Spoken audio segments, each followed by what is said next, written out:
Alrighty. Good evening, everybody. How we all doing tonight? Big welcome to Hoff and all the Raiders. Thanks for joining us. Unfortunately, you raided in while still in a bit of a pre-roll there, but we're live for realsies now. And we're just gonna be continuing Stasis from where we finished up last stream. Just as a heads up to everyone that got raided in, this is a horror game. We had a pretty full-on body horror scene at the end of last stream, so just be warned, I guess, if that's not your thing. But yeah, we are currently Mr. Limpy. Because we cut open our own spine and removed the PDT implant. Things were, like I said, kind of full on. But with that, we've finished up this area, and so now we can use the elevator and move to the next.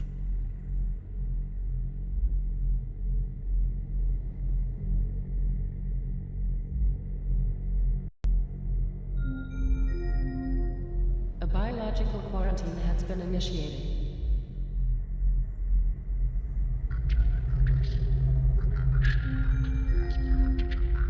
Level 2. Kitchen knife and snowflake are off limits.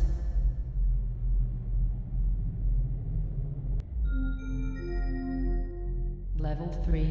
Hydroponics is off limits.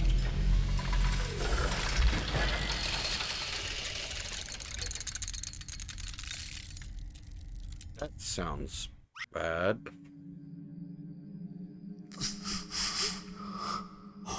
Perfect. Where are you, John? Without the PDT, I can't track shit. Hydroponics. Or what's left of hydroponics. The shaft's covered in growth. I'm not going anywhere. Listen, wait. Let me check the blueprints. Yes, hydroponics has a service elevator. Affirmative. Keep me in the loop. Yes, Sion. It certainly, went places. Holy crap.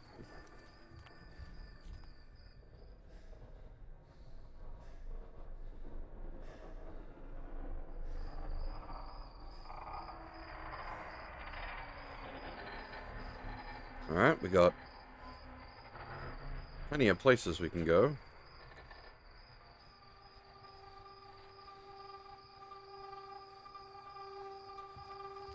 Guess we just start looking around. This is ridiculous. How did it grow this world in a few months? The main character is a bit, like, muffled in his speaking at the moment. Plants can naturally develop this fast. Kane developed the technology to accelerate plant growth. Because of drugs. Oxygen is big business.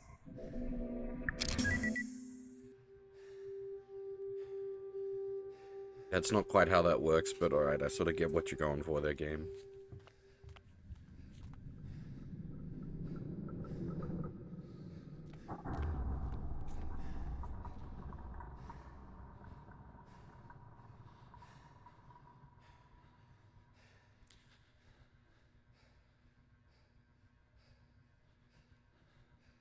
Oh, another tagged corpse.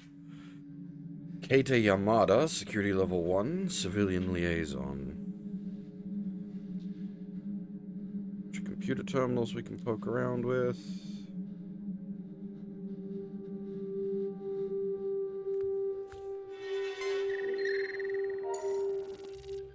The Vaporizer. Perfected Mark V model of the Kane Corporation Trans-State Modifier. Using advanced and unique molecularization technology, the vaporizer has the ability to shift a target substance between gas, liquid, and solid states without any of the structural breakdowns seen in objects shifted between states on a regular basis. The Mark V is the latest model, but it hasn't yet been rolled into mass production because of the current difficulty fueling the vaporizer with resources on board the Groom Lake. Recent experiments undertaken were more than satisfactory, and it passed the Kane's safety and security test with no adverse effects causing harm to the user observed. It has been graded level 4 because of the specific nature of its technology and limited quantity of existing vaporizers. During an experiment recently carried out on the royal jelly produced by hydroponics, Dr. Gray and other observers commented on the remarkable speed at which the jelly was transformed into gas, thus placating their insect population. Vaporizer chamber compromised. Chamber is not airtight. You don't say. It's very not airtight.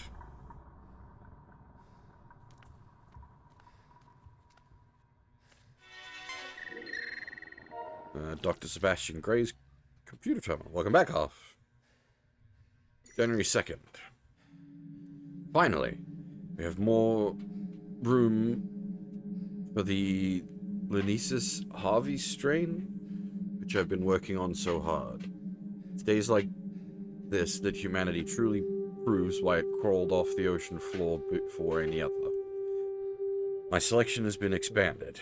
I have more staff, true, but they are drones and have little other function.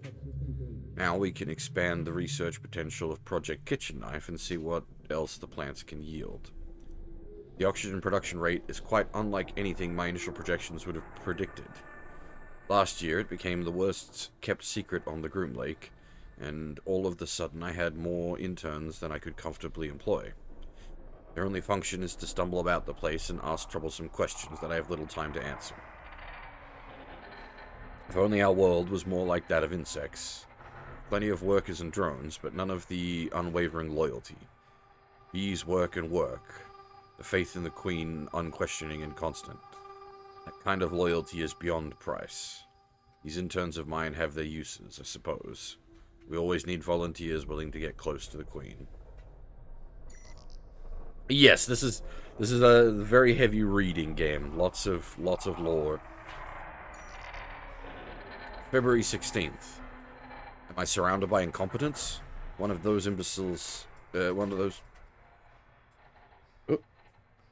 Sorry. One of those imbecilic interns got too close to the Queen, and she showed him her affection. Quite amusing, though not to him. This means I must attend another accident debriefing with the board, though Dr. Milan does love to test me. I see him up on the hearing bench, and he grins at me in that supercilious look that he has perfected over the years. I suppose I have to thank him for my current position. It was his recommendation to the board that made them hire me in the first place. Still, I believe he has come to enjoy these little power plays. He does so like to keep me under his heel. That, my dear doctor, is only a temporary situation. Once this project is complete, the chess games that we play so often will no longer be our only battleground. Regarding the project, some of the bug eggs failed to hatch properly. I suspect this is why the Queen was more aggressive than usual. There are more than enough drones to continue the collection work. The unique chemical properties are doing wonders for the plants, although I'm running short of interns prepared to work in close proximity to them since the last incident. The worker I appreciate the most is... Akiza? I was astonished to discover that she is related to legendary Dr. Tenshu of the Eugenics Wars. I did consider mentioning it to her, but I sense she is oddly ashamed to have him as her ancestor. If it wasn't for men like him, our profession would be a hollow shell of what it is now. Then again, if it wasn't for him, genetic research wouldn't have been put back by several generations, now would it? The ethical quandaries we face as men of science. I am concerned about us seeming to be breeding super bees. June 16th. The insects are restless. They rumble in their apiaries and are more aggressive than usual. My personal deduction is that the presence of the marine thugs aboard the ship are the cause. Armed guards all over the place. I was stopped by one the other day and asked my reasons for going into hydroponics. Well, after explaining I was the head of the damn project, I had the guard removed from his post and then the ship. This is insanity. How am I expected to progress with these thugs around? Hey, Dead Tail, how's it going? September 23rd. I recall complaining about the inundation of interns. If only they were still here now. Both Ivan and Theodore disappeared from their rooms last night, and I've had to speak to security about their whereabouts. They were Akiza's assistants, and now the production of the Queen's royal jelly has slowed exponentially. That's been a huge blow, but a rather extraordinary anomaly has appeared in our growth pods, a hitherto undiscovered strain of fungus. Its origin is something of a mystery to me. These fungal growths fascinate. At first, I thought it was a common garden variety mold, but after a substantial analysis performed by Akiza, it seems to harbor neutron activity. That is to say, it seems to exhibit rudimentary signs of intelligence. Or neuron activity, sorry. We've certainly created some unusual species on this deck, but the idea of a quasi-intelligent fungus growing and evolving of its own volition is exciting and, frankly, frightening. I've asked Akiza and the remnants of her team to cultivate it, but exhibit caution where it's spread. Hey, Doomington.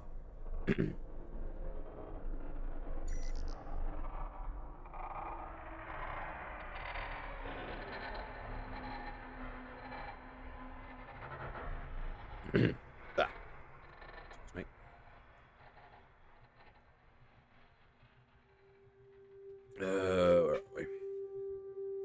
October 24th.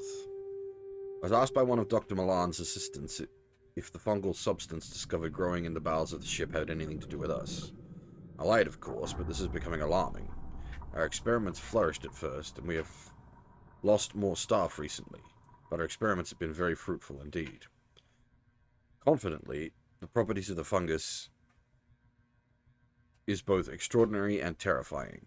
There's a remarkable ability to take control of a living subject's central nervous system and hypothalamus, as observed in the monkey we used for testing.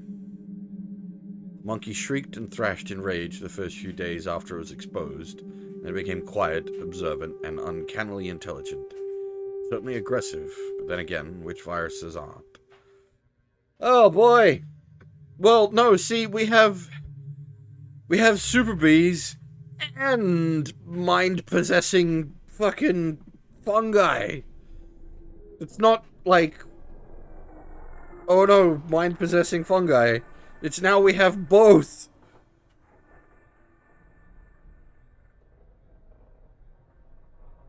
Holy shit.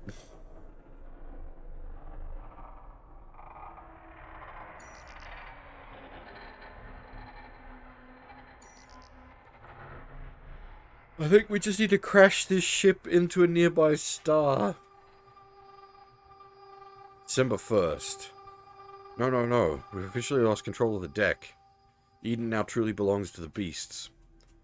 We've seen strange things. I watched as the fungus took control of the deck, as it spread through the staff, and much to my shame, I watched their deaths and examined their bodies. Nobody can cross the pods because the bugs are so aggressive that when Solomon went through in a rad suit, they ripped it from his body and stung him to death. It took me a moment. Still, I live in the hope that the insects will remember me, their creator, and perhaps see me as one of their own.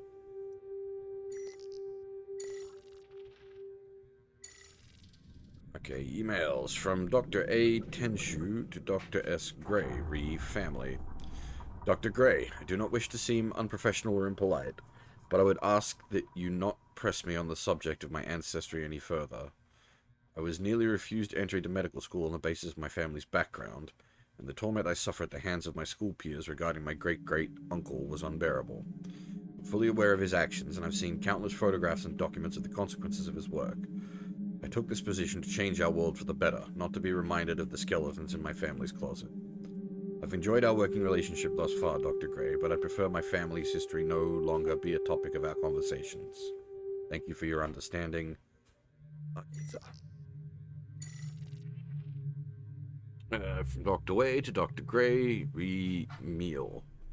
Dr. Gray, I enjoyed our meal yesterday. It was refreshing to hear a man so outspoken on this ship. I appreciate your candor, and I do agree that perhaps it's time that the board was shaken up a little. Although this is merely an observation rather than an action plan, I think the top leadership needs some new blood. I'd second you if you decided to take on the challenge yourself. Your impeccable scientific pedigree more than qualifies you. By the way, did you know where they were keeping new cargo? It seems rather like a waste of resources if they won't even tell us where it is.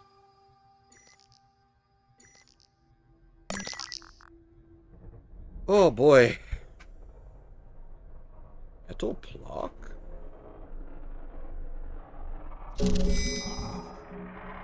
Okay. Metal block acquired. How's the volume, by the way? Another locked door.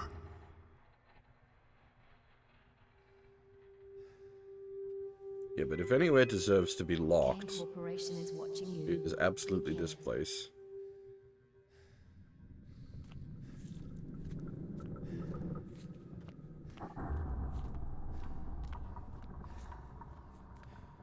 Okay, good. Subnotice. Oxygen. Nitrogen storage requires further maintenance and fault isolation.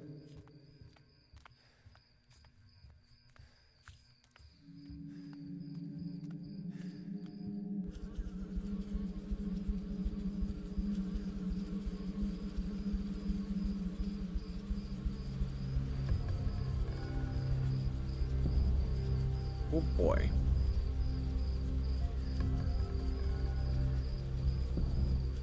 This is concerning.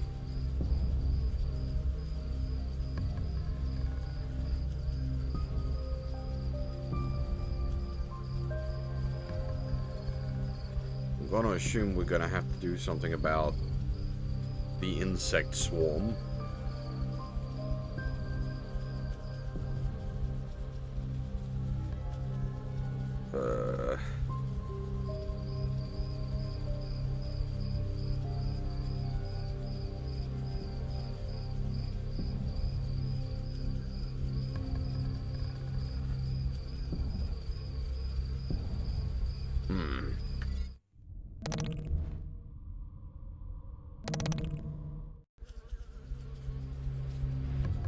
So do we just get ravaged by insects if we walk too far in here? Oxygen levels increasing.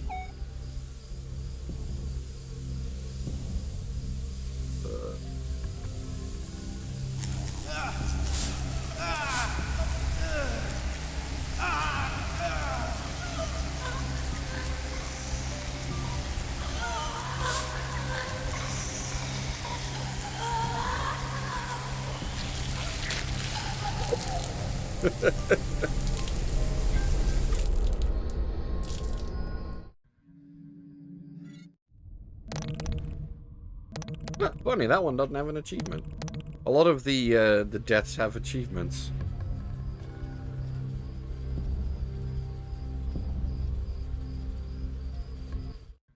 Alright, we need to... so we know...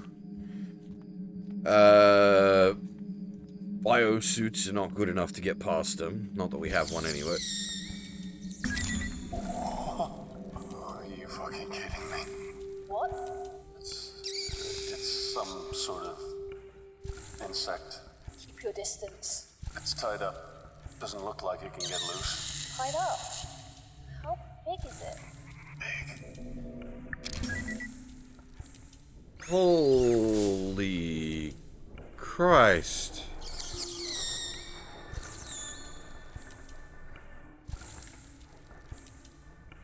Queen insect. It's difficult to grasp the size and form of this insect creature. Udder-like protuberances sprout from its bulbous abdomen while pincers stab the air. Large swollen milk sac. Mottled abdomen, swollen egg sac, or plump milk gland. Possibly all three. And they're extracting her milk.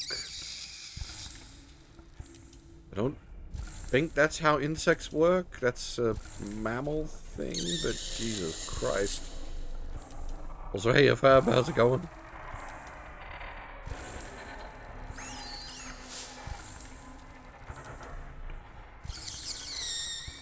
Holy shit.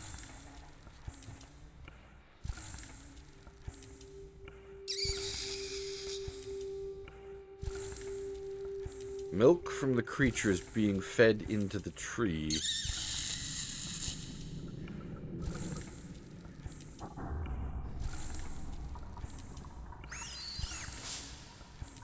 Is that meant to, like, be, like, spurting happy gas?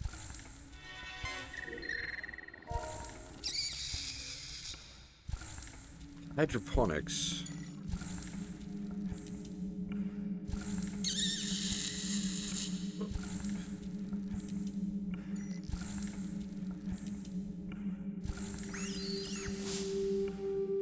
Oh, yeah. Reports week. The Queen's life cycle week 93. Healthy, docile, well, Monday, healthy, docile, responding to stimuli, milking is normal. Tuesday, no activity. Wednesday, healthy, heightened aggression, recommend milking with only experienced staff. Thursday, no activity. Friday, healthy, highly aggressive, 3 personnel wounded in milking. Saturday, healthy, quiet, unusual brooding behavior, milking normal. Sunday, healthy, aggressive, 1 fatality via venom pouches. Lovely. We will hold off on turning the pumps on for now. Unfortunately, she's going to be sitting there squeaking the whole time that I'm reading these logs. Okay, we've got Akiza's logs. February 20th. Oh, praise God Almighty, I couldn't be happier. Dr. Gray took me to one side and told me that I was the only person who had the skill and ability to take control of the nursery. Promoted me on the spot and said that I was now personally responsible for the Queen. The royal jelly that she produces has proved to be incredibly useful. I discovered through my own analysis that not only is the jelly an essential nutrient for the insect population, but it has other amazing physical properties too. It accelerates molecular bonding in certain substances, acting as thickener for many natural substances, while also regenerating their natural properties. With some engineering, I imagine we could turn this into a true medical breakthrough. I imagine doctors in hospital wards on Earth would use our bonding agent to heal wounds instantly. Perhaps, finally, the Tenshu name will be revered in medical history instead of reviled.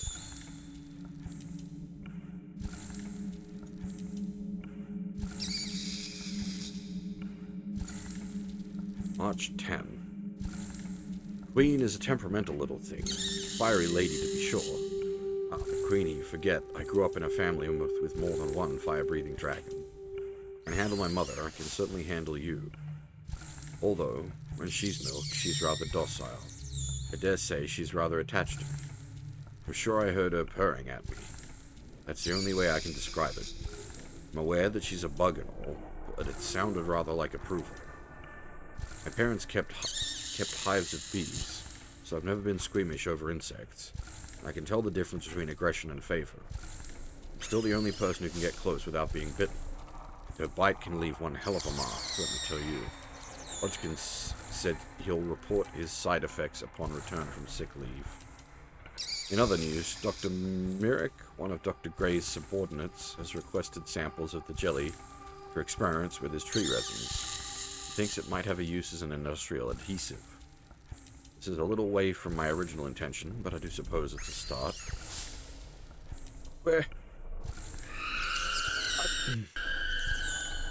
We're making bioships.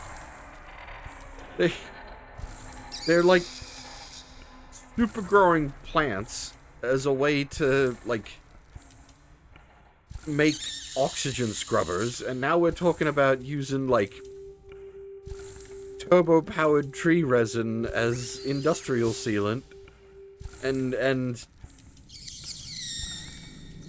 royal jelly as, like,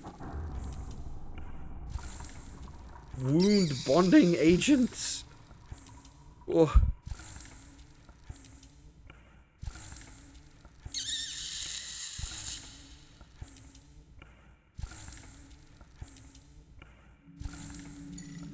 August 12th. I try so hard to be positive, to be the person whose enthusiasm never once flags nor fails. But when you start hearing rumors that appall you to your very core, I try to shrug it off, but recently it's become harder to deny it. I've been hearing sounds from the elevator shaft. Sounds of a wailing infant, crying out in pain before suddenly being silenced.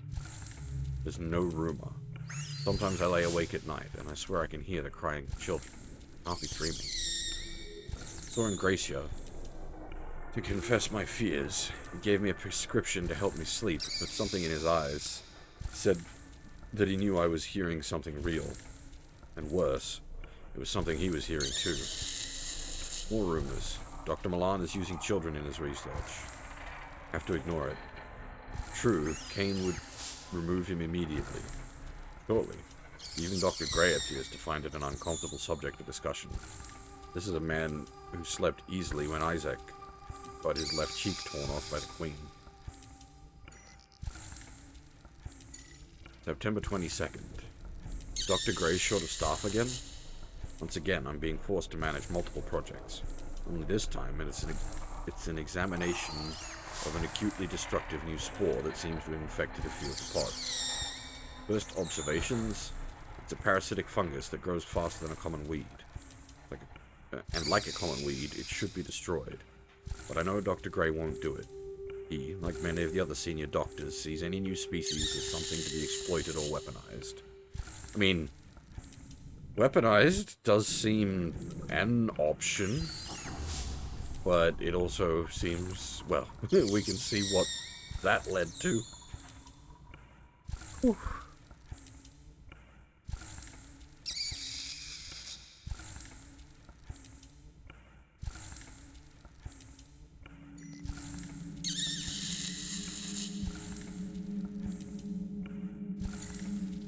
October 31st. In the darkness, something stirs. Can't say what. I'm too afraid to find out what it is. When Ivan and Theo disappeared a month back, we assumed they'd somehow deserted.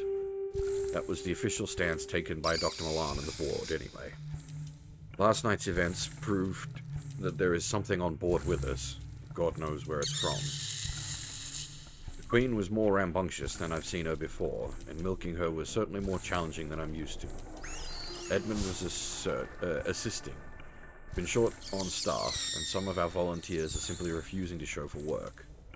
The Queen's environment has been disturbed a great deal, and so her violent tendencies are more pronounced. Edmund was on his way out of hydroponics when it happened. Something, pulled him into one of the air ducts. I didn't see much. Saw him walking towards the decontamination chamber.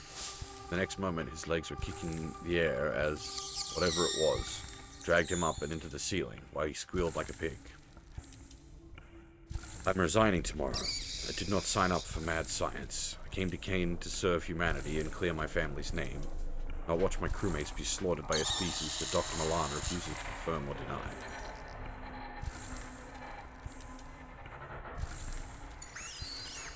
No, that was one we just did.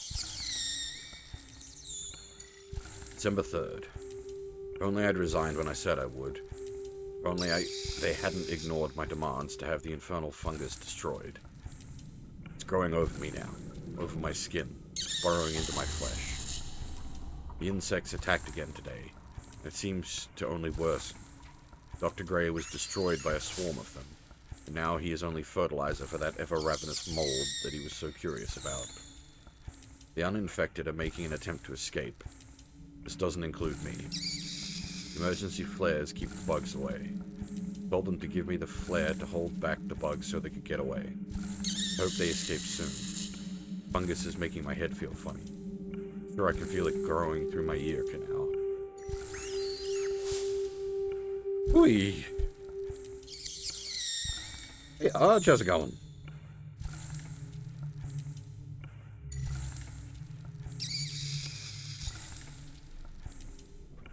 From Dr. Gray to Dr. Tenshu, read Foolish Pranks.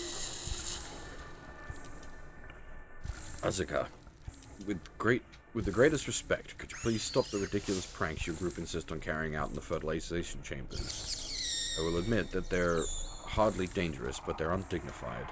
I certainly wouldn't like to be present when a keen inspector stumbles upon young Theodore racing in front of the Queen, hands above his head, while shouting, "I'm covered in bees." It's unprofessional. Please instruct them to cease their foolishness at once.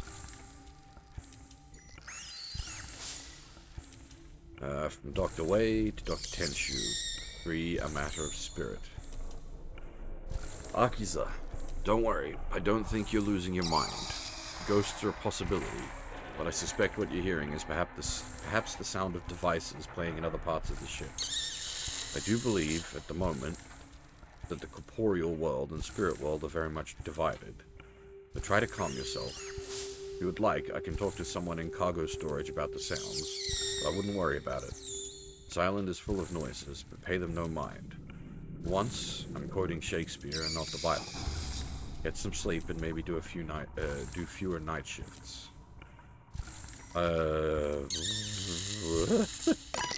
We're talking about ghosties to scientists? That seems...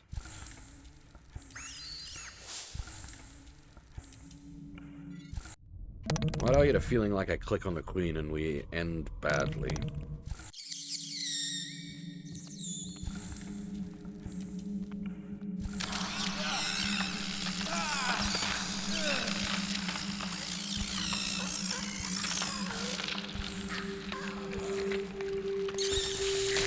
Oh, lovely. The war ending.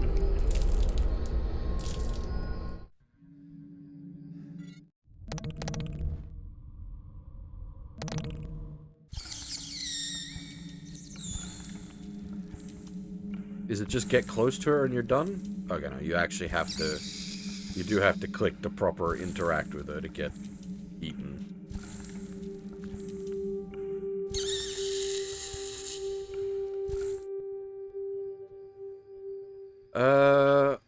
Well,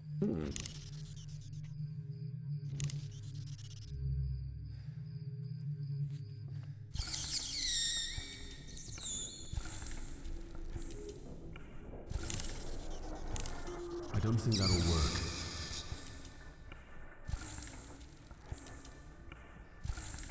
Oh, the deaths are... I don't think there's been anything that's been, like... Oh, I wonder if we need to, like, poke her while she's spoofing. That's a statement. I don't think there's been any, like, you die for stupid reasons.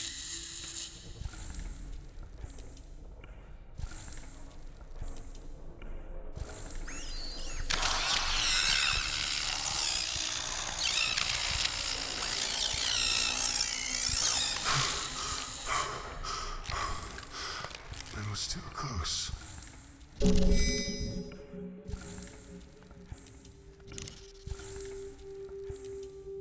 We just ripped off one of her pincers!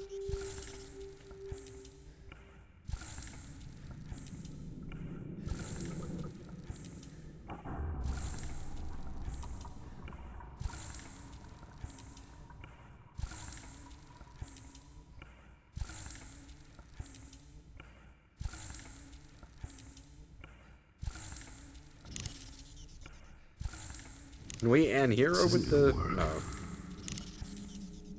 We brain ourselves with the clock? Nope. Probably not a good idea.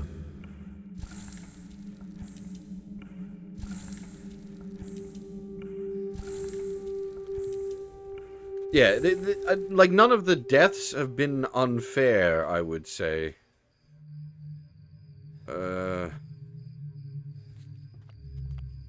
I'm now a little...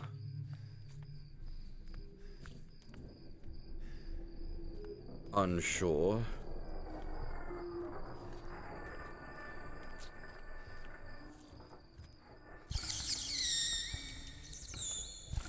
Unless we can pincer the...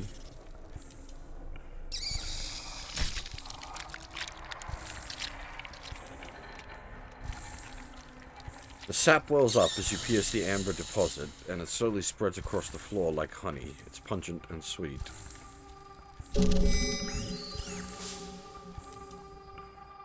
Okay.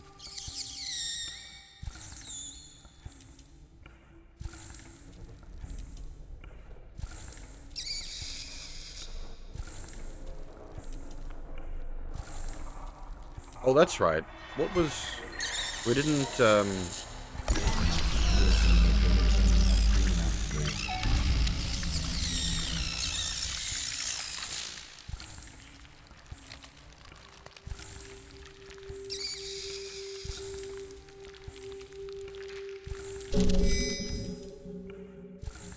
we never... we never extracted the milk.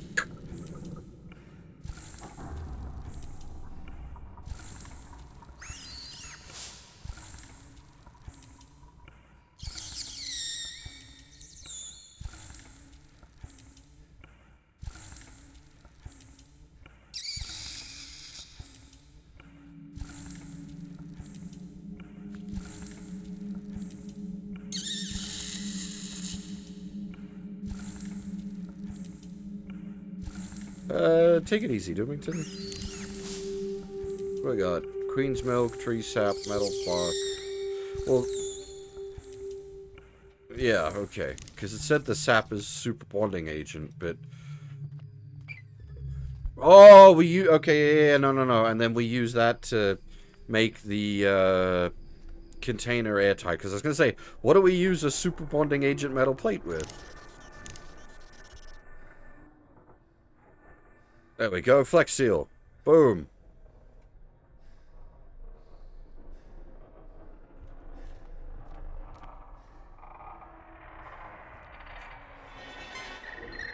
Error. We need to, I'm guessing, put the queen's milk in there?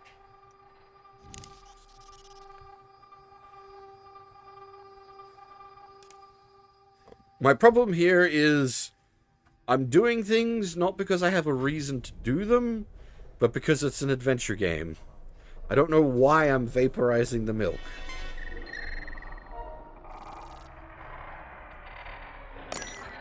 Vaporizer activated.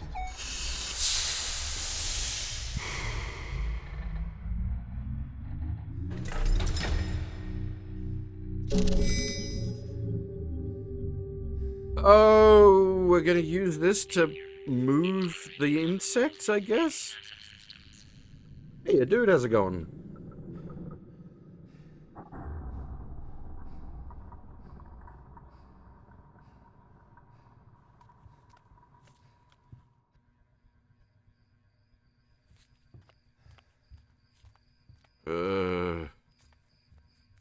Right, so somehow that's gonna get us to get rid of the... Let us to get rid of the, these boys. Do we need to, like, load it into the ventilation system somehow?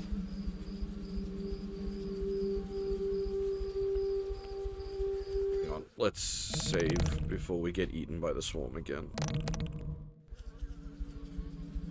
So we can knock about with this, so if it's a case of, like...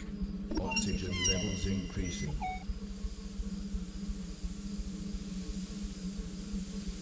Turn that on, and then... I don't know what I was thinking there. Oh, well, I was thinking... Like... Unless we just, like, toss it into the fan? I was making it more complicated than it needed to be. Whoa! Yay! Yep, that worked!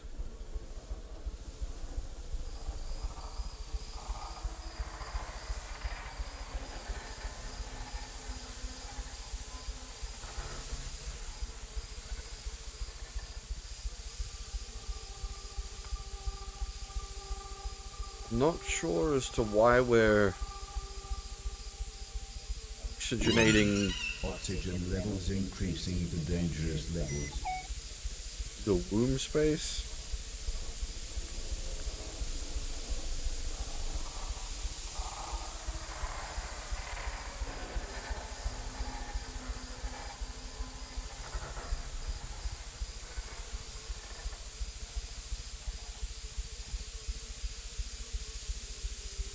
Oxygen levels pose a fire hazard. C-Sec has been notified.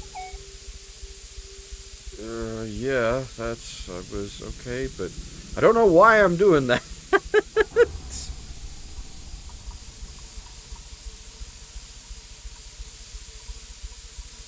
We're gonna, like, backburn the whole floor? It's beautiful. The oxygen garden's my favorite part of any ship. Green, full, natural. Something was walking. Something was walking down there.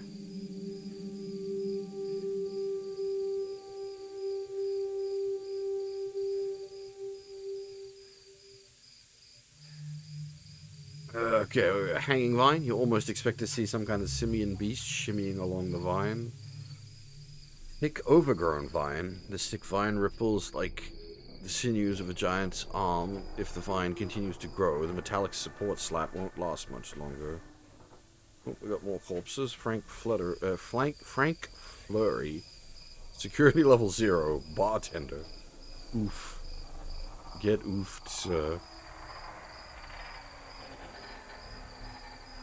Body engulfed in vines. Vines surround this body so completely that you're surprised when you notice it still draws breath. Unconscious, this soul must have been resting here for a while, unless the vines grew incredibly quickly. It could be the doctor.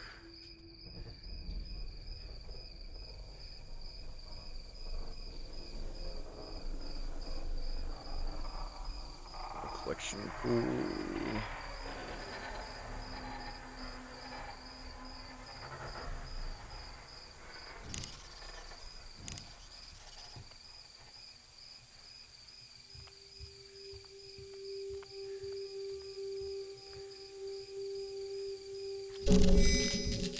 Yeah, it's definitely the doctor.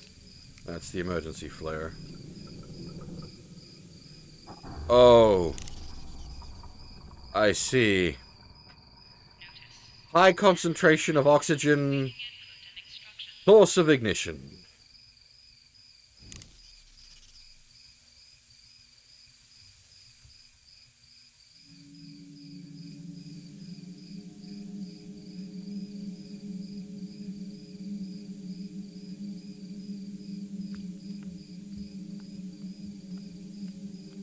What, why? For explosion's sake. Can we just blow ourselves up?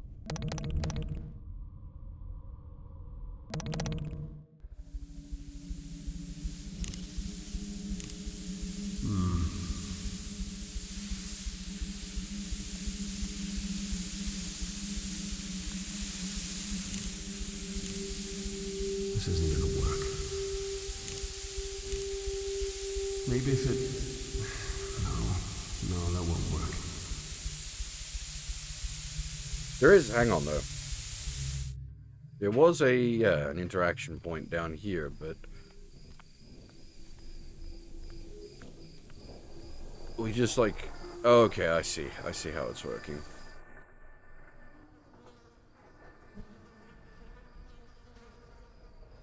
Okay. Eleanor Way. She is encrusted with fungus and vines, a human nerve center for the twisting growths around her. Appallingly, she is still alive. Grayson Wendell Cook. Ingo Goddow, nurse.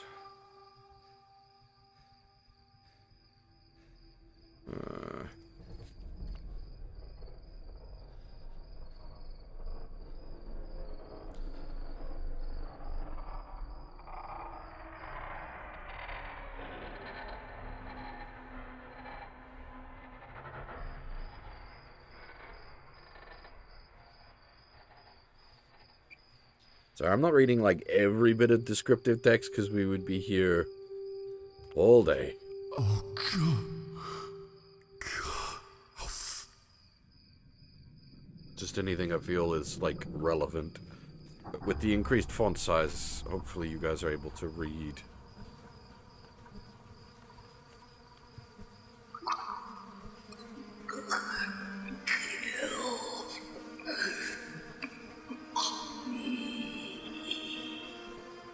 I can get you out. I can cut you free.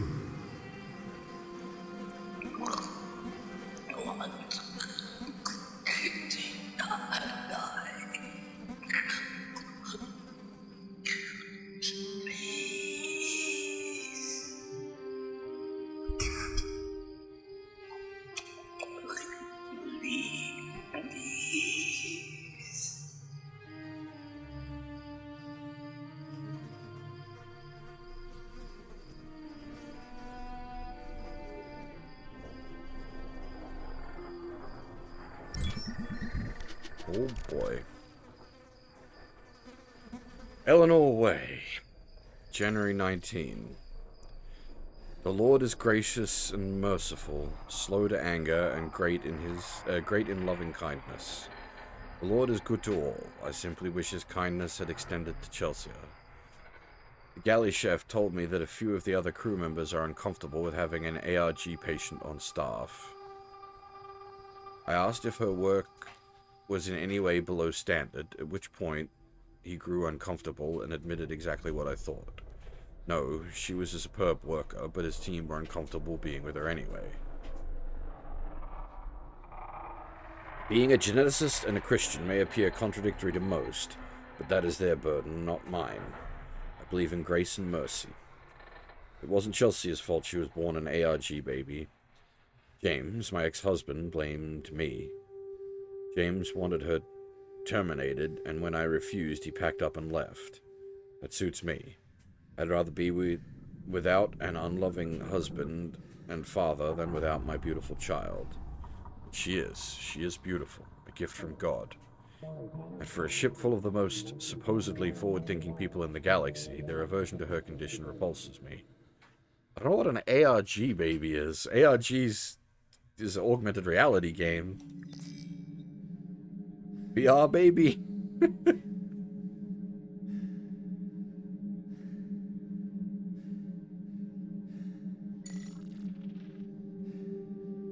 March 20th.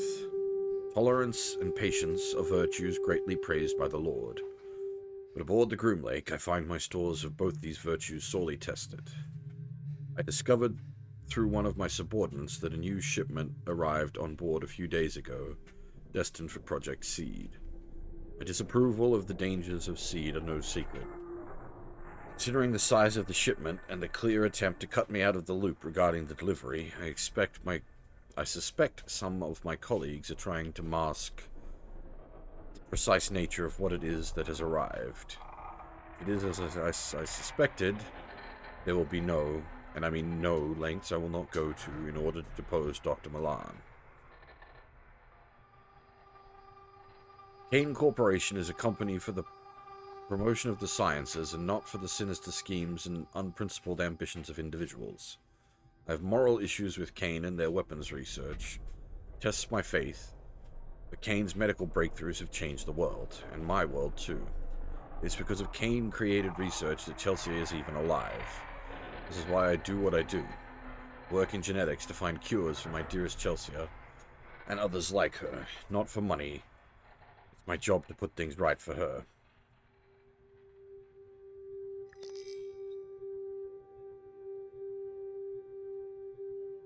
Oh, okay.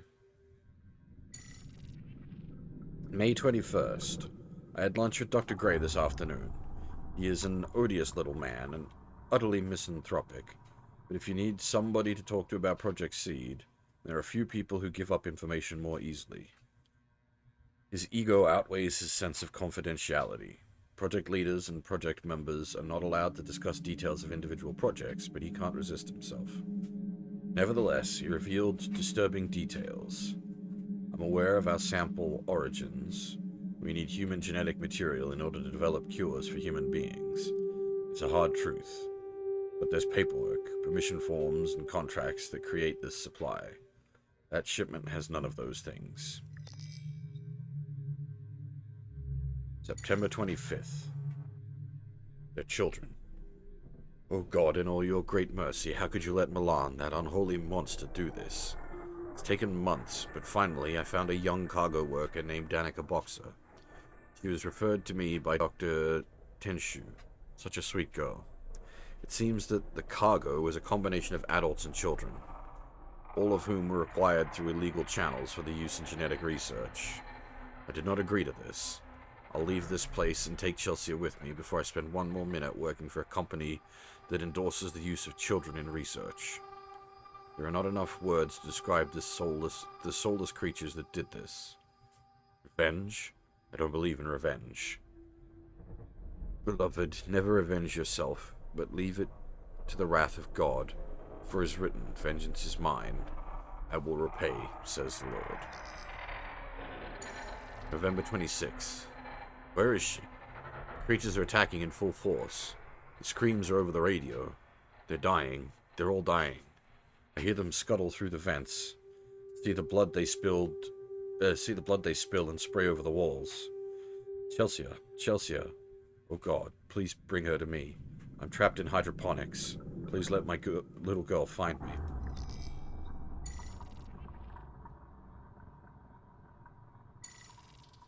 December 9. Voice note. I can see Chelsea inches from me, lifeless. I contemplated taking my own life as she died just before my eyes.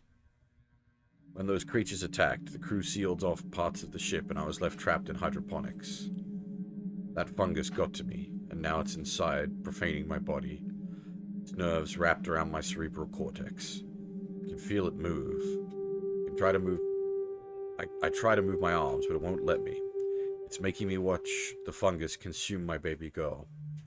I must watch and pray for the end to come, so then it does not depend on the man or wills of the man who runs, but on God who has mercy.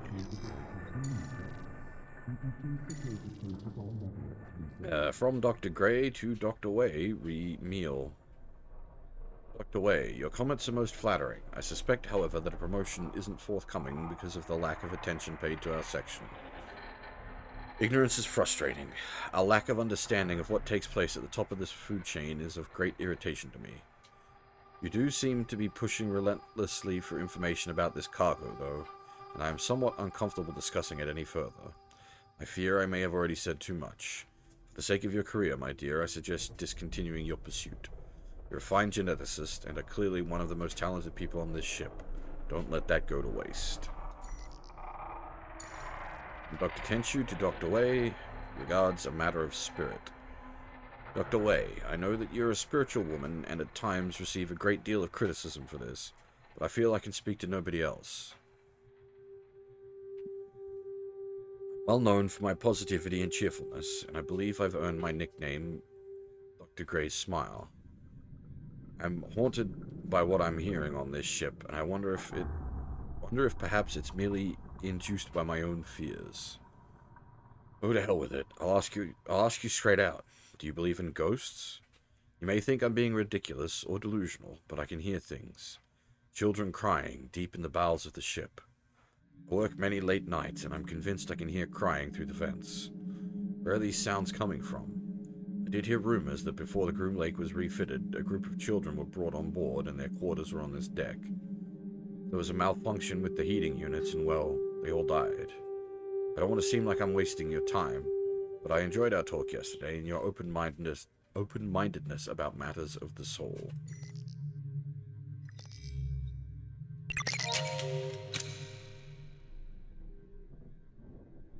Oi.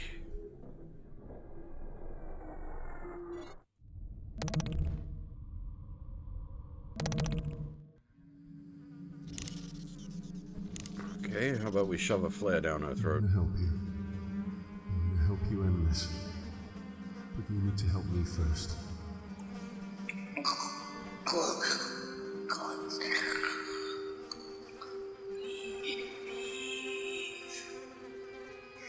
I don't this flare, the oxygen will ignite. Then you will die.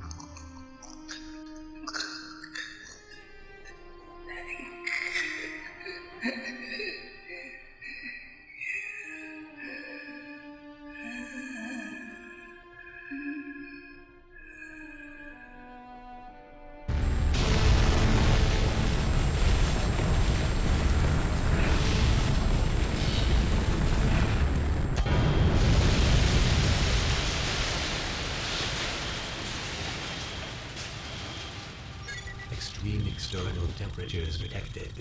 Plug suit has regulated body temperature to benchmark level. The fire systems just went haywire over here, John. What did you do? I cleared the vines. With a flamethrower? Something like that. Fire in Oxygen Gardens 1, 3, 5, 6, 9. Fire in Oxygen Gardens 2, 7, 8. Fire suppression system activated. Warning. Fire suppression system compromised. Warning. Shit! Oxygen production has been compromised. Are the biomes still intact? Oh, God, please don't say you burned them out. Just the one on this level. It's cause and chain reaction, John. They're all going up. We have a time limit now. Hours at most. Get my daughter right now.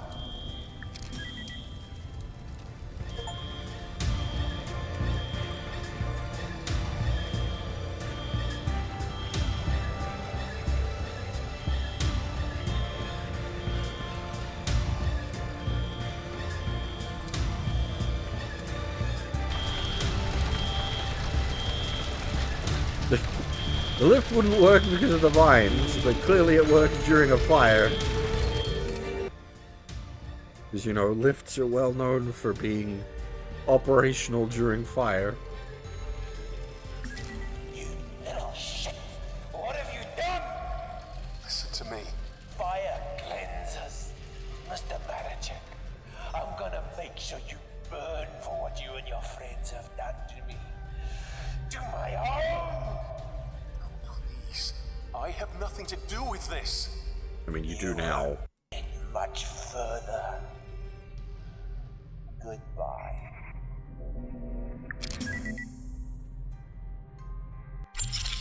Where is she, Tia? Where is Rebecca? She's in the containment area at the other end of Seed.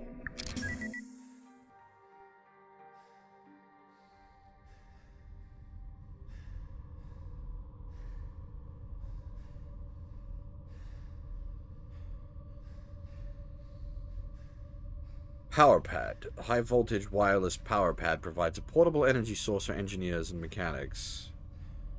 Why do I get a feeling like...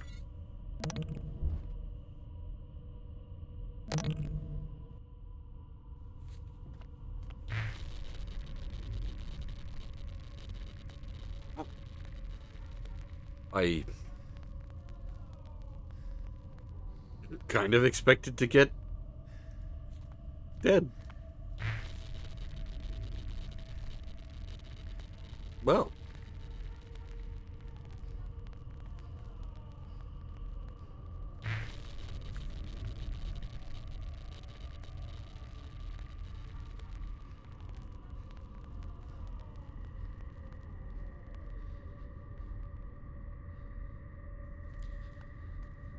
Looks like this place is being expanded. Seed was always expanding. That place scares me. Thanks. Oh. Sorry. Equipment in Lake Fork has experienced High temperature slug gun. Tech 2 to Security Office 0001. High temperature slug gun.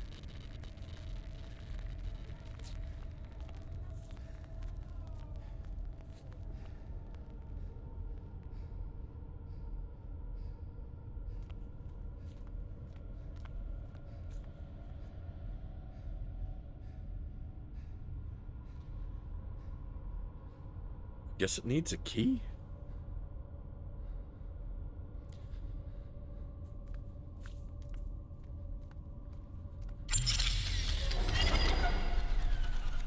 What?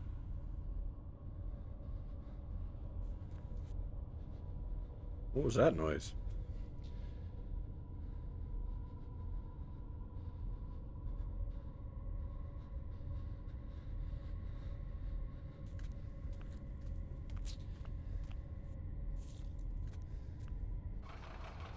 Warning. Halothane hepatotoxicity is at an elevated level. What?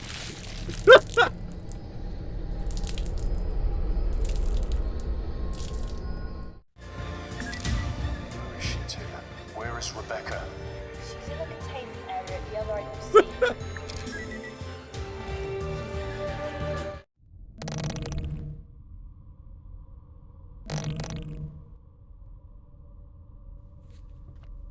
It loaded up from This the... place is being expanded. The sea was always expanding.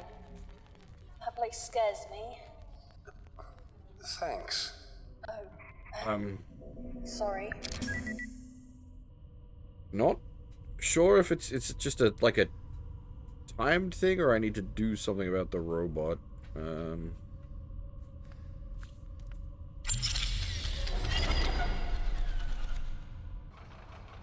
Warning. Halothane hepatotoxicity is at an elevated level.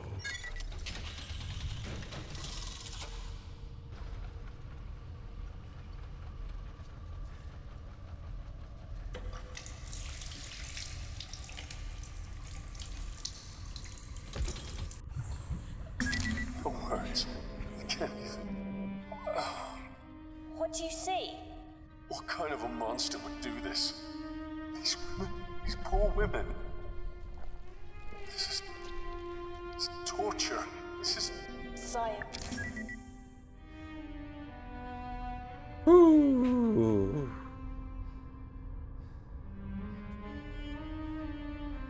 Seated in the chair is a woman in her mid-30s, head shaved, limbs atrophied, tumescent in pregnancy. She's connected to a machine that feeds and sedates her. She's trying to communicate, but her words are little more than slurred vowels. Her throat is dry and she's extremely weak. You remember seeing Renaissance-era sculptures of nuns in Holy Communion, their eyes rolled back, bodies contorted in ecstatic agony. There's a hint of that expression across the unconscious woman's face. Bloated fetus. The thing inside the incubator is anathema to nature. The poor creature should not exist, and what life it shows is reluctant and painful.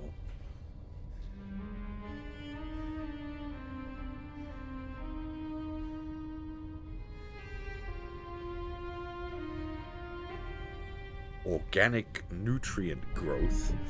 The pulsing sacs bleed their nutrient mixtures onto the floor where the liquid congeals in clustered cysts. Hybrid fetus. The horror of this enlarged fetus sac is matched only by the horror within its fleshy walls. The awful engorged placenta hangs like a ripened fruit. Fluid sac rocks gently to and fro, containing neither a human nor an animal, but a medical marvel nonetheless.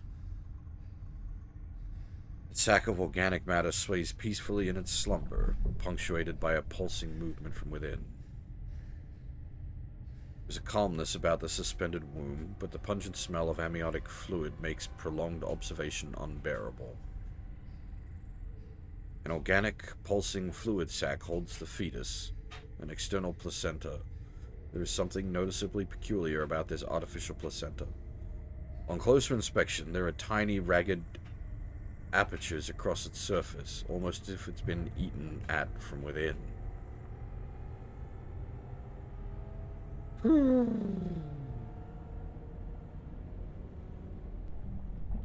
Tasty. A defibrillator. And it looks like it's fully charged. These women must have families and lives. You can't do anything for them now. Soon this ship will run out of oxygen. They won't be in pain for much longer. A second in this place is more torture than anyone should bear. Well, yeah, I guess that's sort of our fault.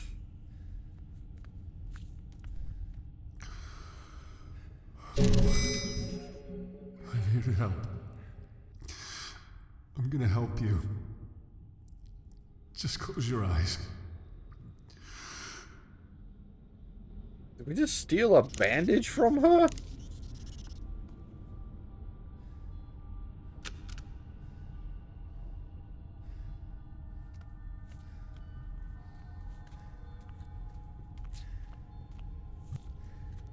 Just breathe in and out.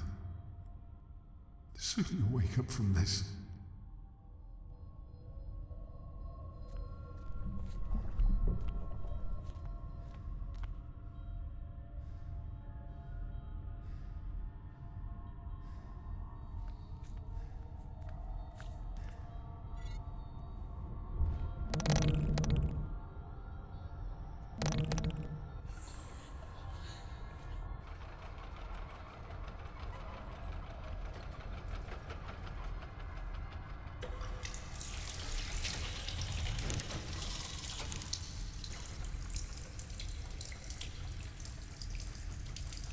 I don't know why we need clean bandages, but...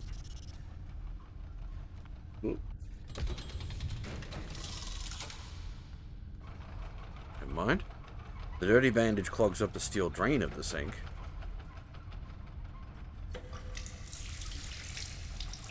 Oh, I see. We're cartoon logicking this robot.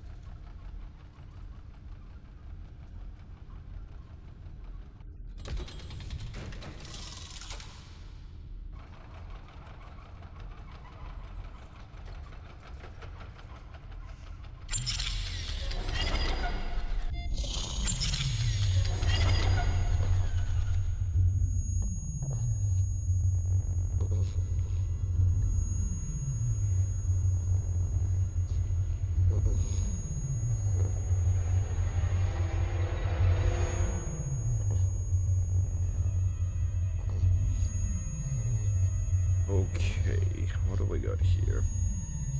Conjoined mass. One of the failed experiments. A lump of organs held together by wrinkled skin. Bone pokes through the flesh in spots. Splayed open human body.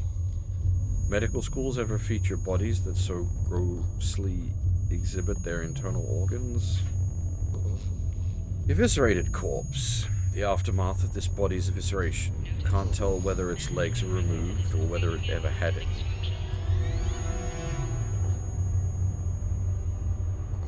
Pulsating mass of flesh and bone. A hideous agglomeration of flesh and bone. Limbs jut haphazardly from its mass. It sports a human head that gurgles out of sync with the pulsing of its other parts.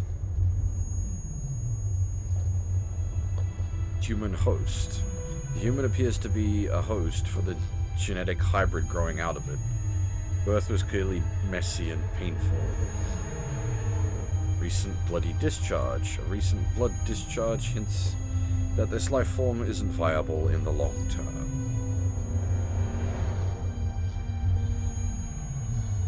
Conjoined twin hybrids. Two bodies conjoined at the head share one brain. It doesn't seem that the brain is up to the task of coordinating movement between the two bodies.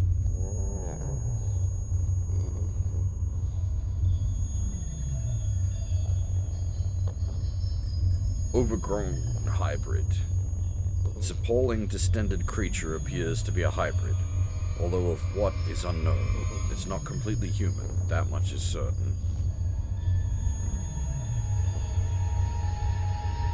Large infant skeleton. This is the skeleton of what must have been a very large infant.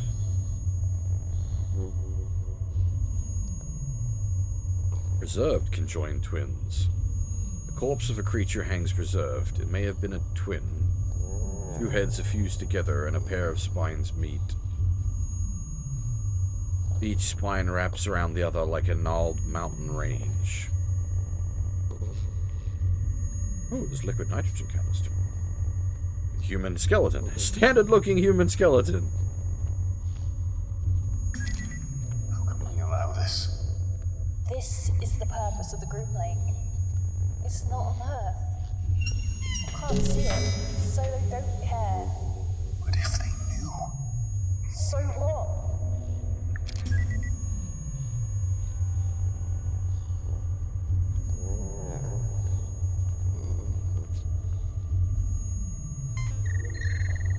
Oh. Mutagen Laboratory, Hybrid Reject 811, report by Dr. G. Milan. Highly unusual form of rejection, such as has not been observed before, manifested in this hybrid. It is entirely possible that the mutagenic compounds used to synthesize the hybrid DNA was faulty in this particular instance. Usually with any rejection, there is a sign of initial bonding and then a breakdown. But in this case, there was absolutely no bonding attempted whatsoever. Given the thoroughness with which we created the DNA, I suspect that the centrifuge machine for this particular batch was faulty. The repair and a maintenance check of the machine is ordered immediately. Recommendation, destroy what remains, also destroy the fetus.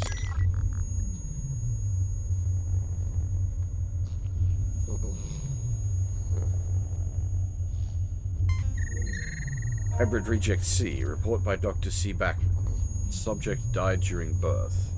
It can only be summarized that death was due to a failing in the host, as all reports and tests leading up to the birth showed no signs of fetal defect.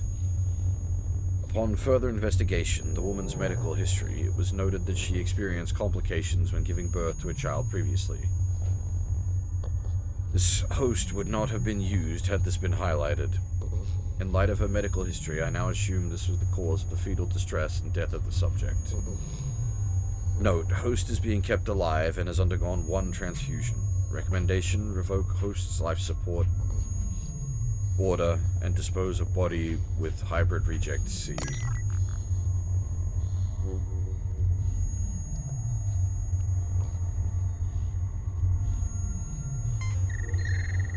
Hybrid Reject 604.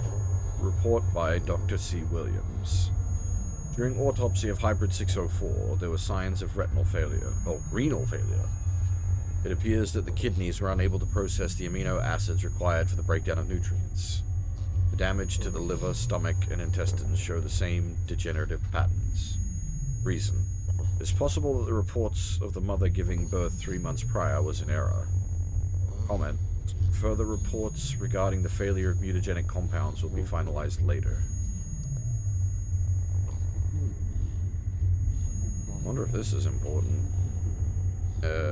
Actually, some of these have been important previously, so I'm gonna just snip some shots.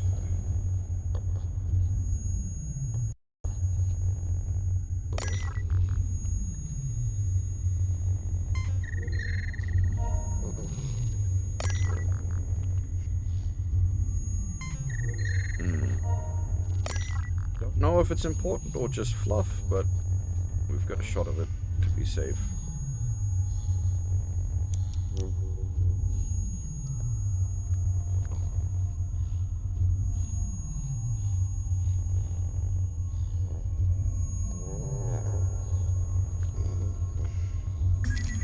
If they were more open, this wouldn't happen. Open to who? The people? Governments? Other corporations. At what cost? A bit of our humanity, I suppose. Dr. Clifford? Dr. Clifford Backman. January 16th. They said I'd never make it to 60. Ha! 85, you fuckers. Old and still cooking with gas. 3 busted kids, and I outlived them all.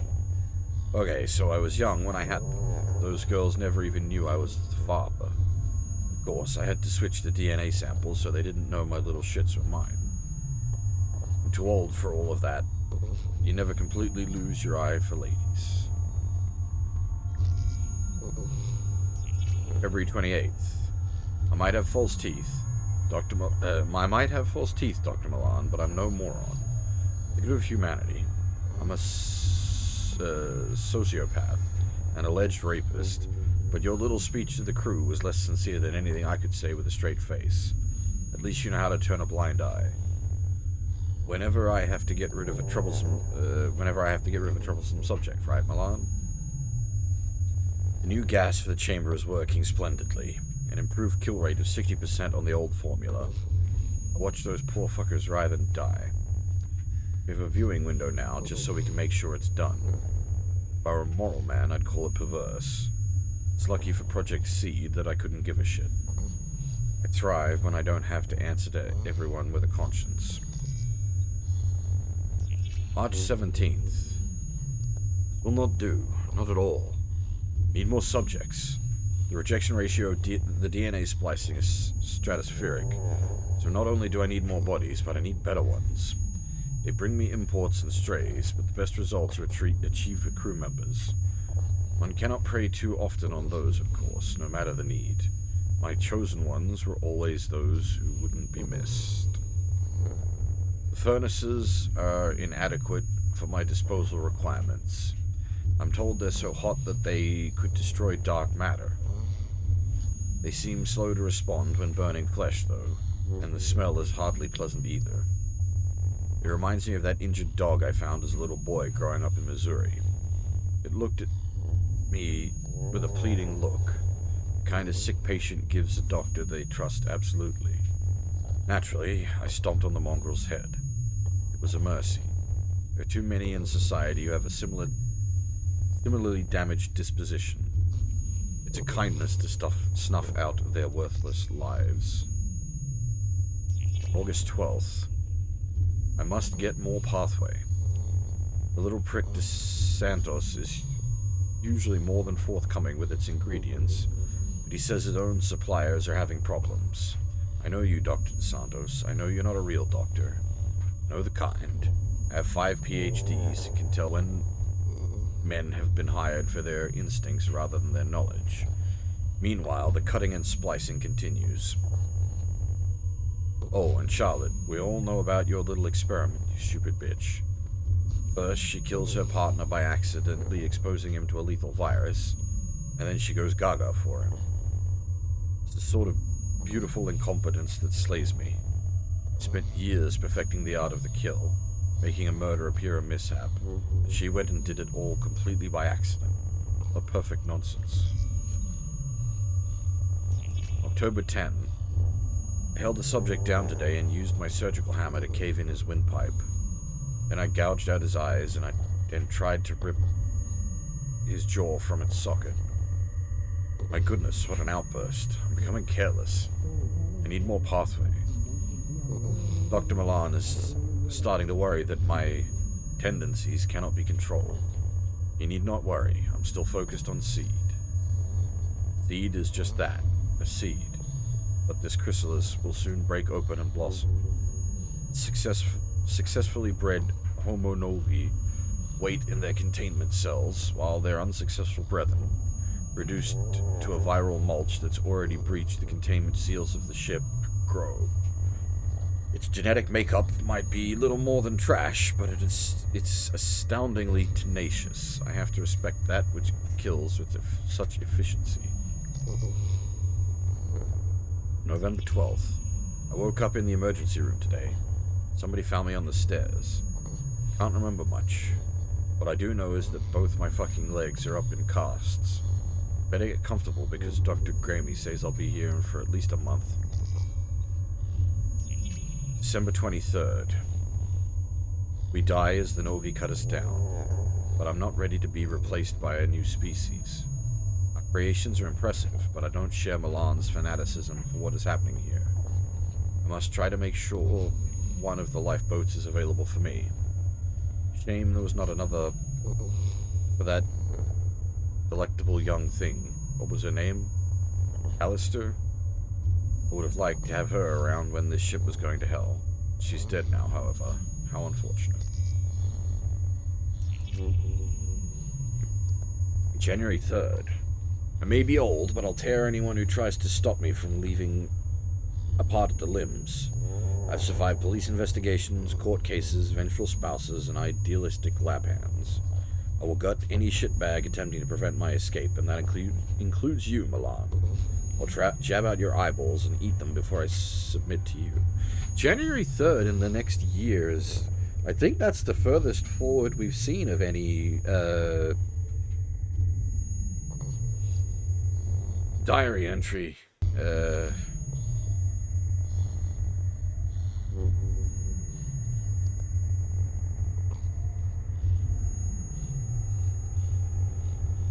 I'm wondering, it's been ticking away in the back of my head while we're reading the fluff text. We flooded the floor, and we've got a powered defibrillator. Do we zap the robot?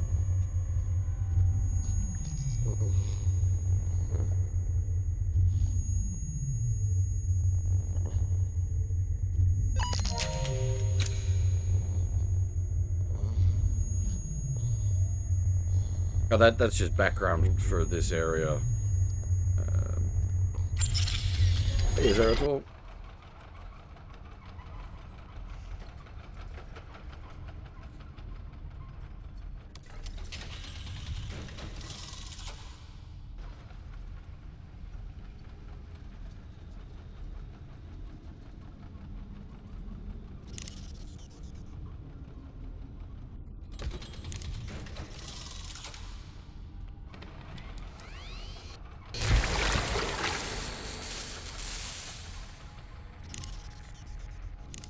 Good thing it wasn't a one charge only.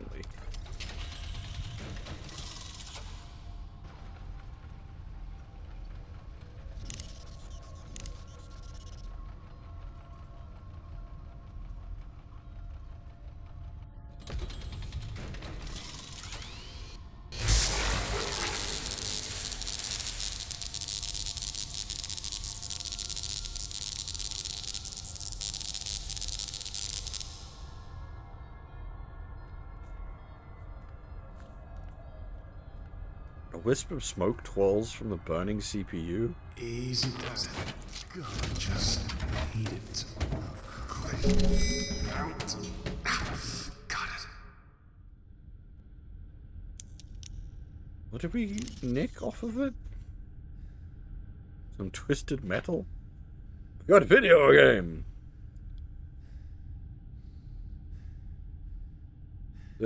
I didn't even recognize the new Dragon Age at first. What the fuck happened? Like, what the fuck happened?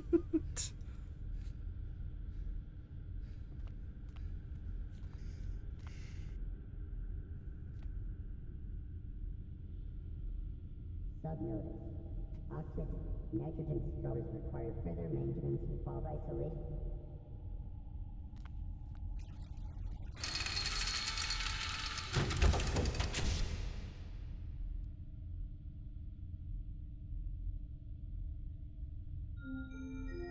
Warning.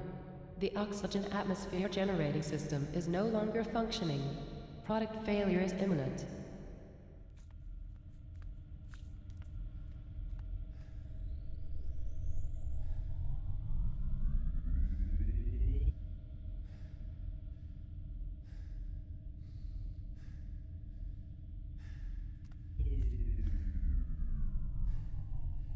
What does it power?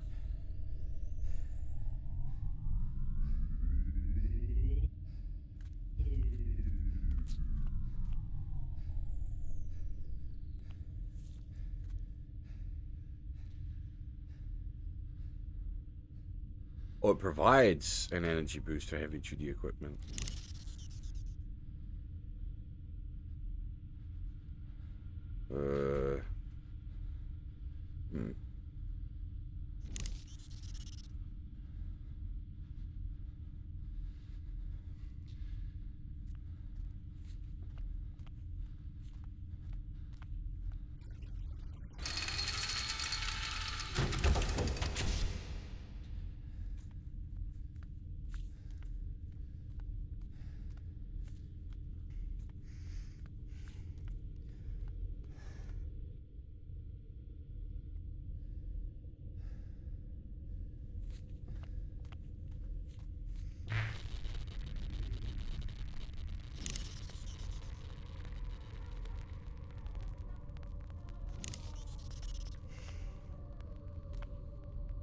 The original Dragon Age was great. Everything else was not.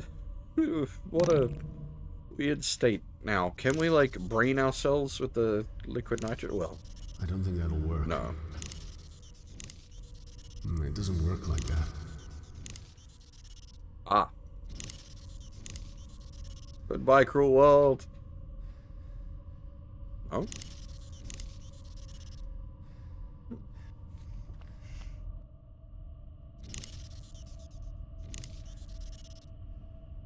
No.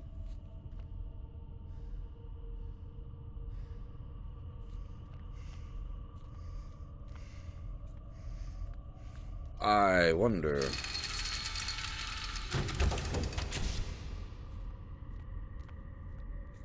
Does it count as a high-powered piece of equipment?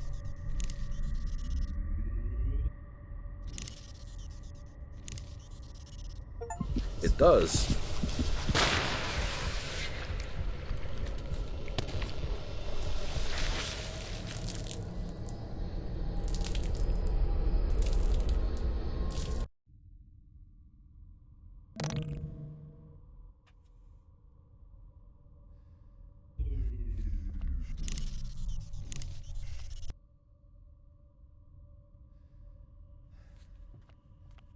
What do we do with that then? Do we try to shoot the door with the slug gun?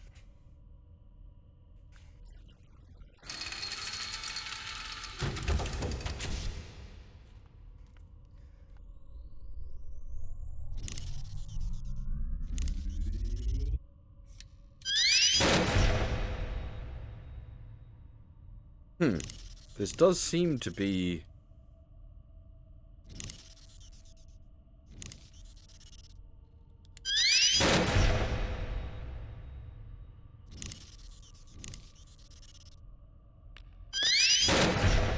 No, okay. I thought it was adding more bullet holes to the graphic, but it doesn't seem to be.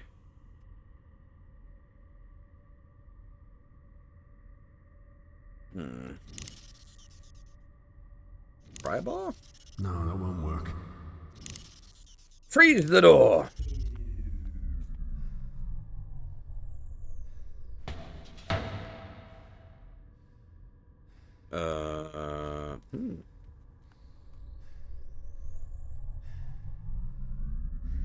Eta 4 is definitely not a Western RPG.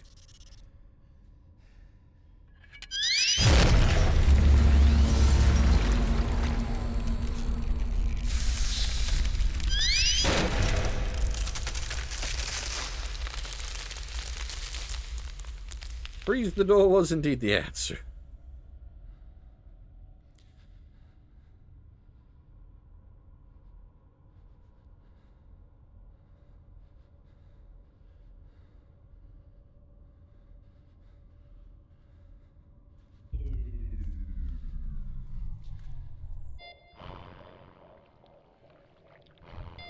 Oh, Jesus. Wait, what?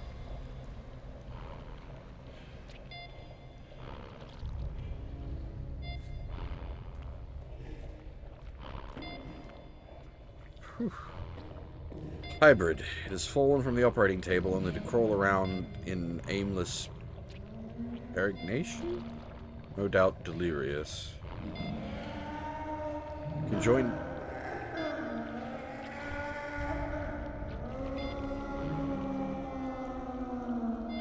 Conjoined hybrid fused at the spine.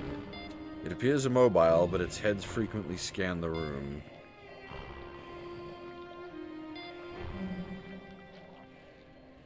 Healthy organism. The creature strains at its bindings. It seems healthy, though, judging by the fury in its eyes, it's far from pleased.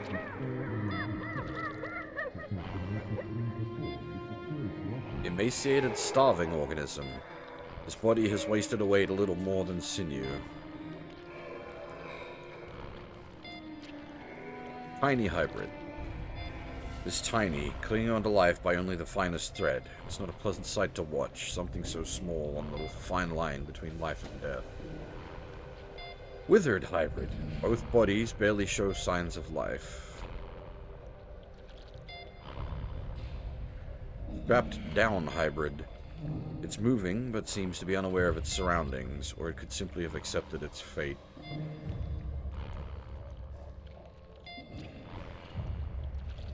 Frighteningly thin creature, courtesy of the Kane Corporation.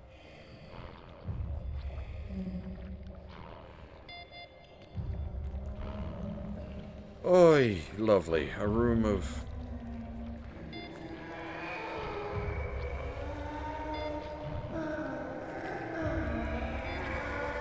horrors beyond imagining.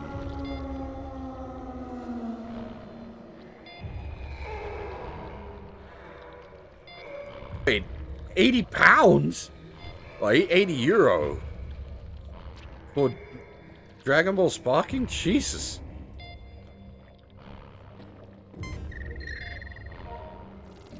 But...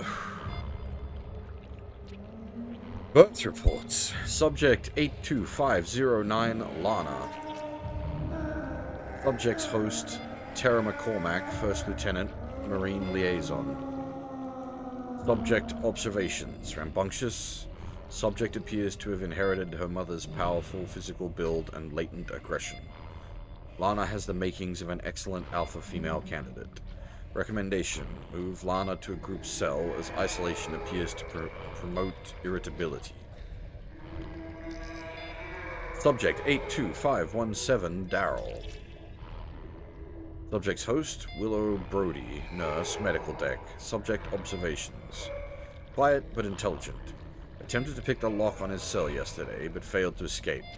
Excellent puzzle-solving skills, and while not especially aggressive, has a strong build, a thinker, clearly.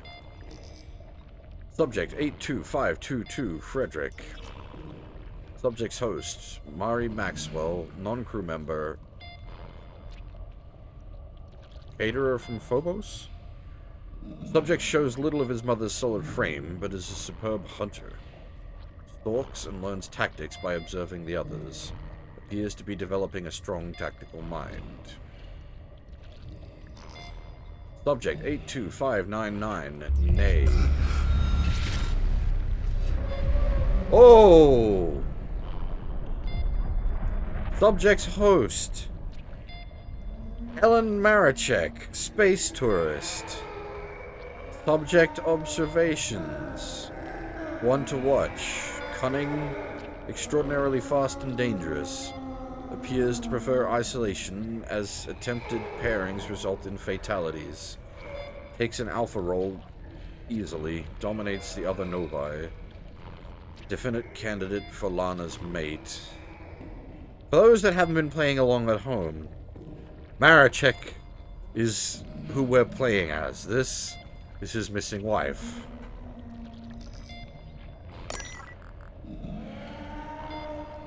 Hence the big musical sting when we opened up that.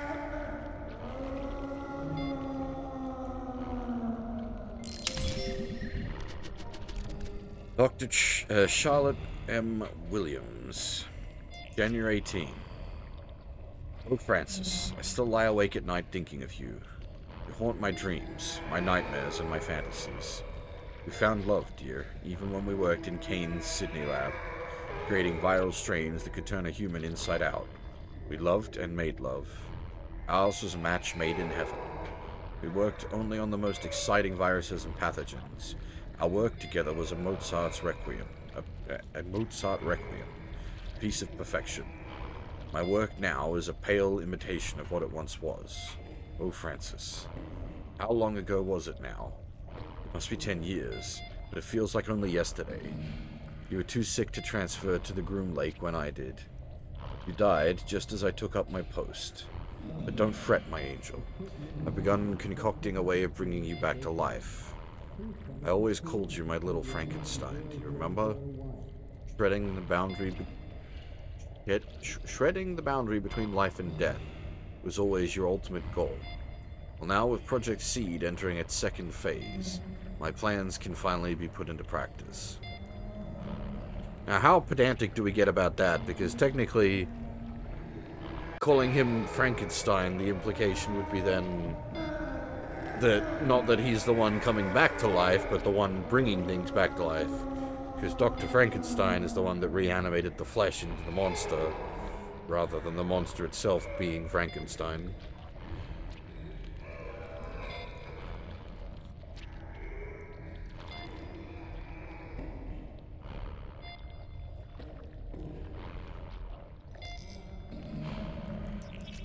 March 20th.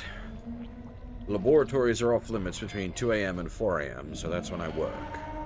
Naturally, I prepare all of the calculations and machine settings in my quarters. I keep the subjects under a false name in one of the pods. So far, not even Dr. Milan knows what I'm doing. Each major laboratory operation I perform takes no more than an hour, and I always erase the machine records at the end of each one. I'm using your DNA, my darling. With the enhanced regenerative abilities of the genetic material we've already synthesized for Seed, you will be reborn. But you'll be impervious to physical degeneration, immune to sickness and pain. I've done what you would have wanted and made you perfect. When you step healthily, unblemished, and reconstructed from your glass womb, you'll never leave me again. Oh boy!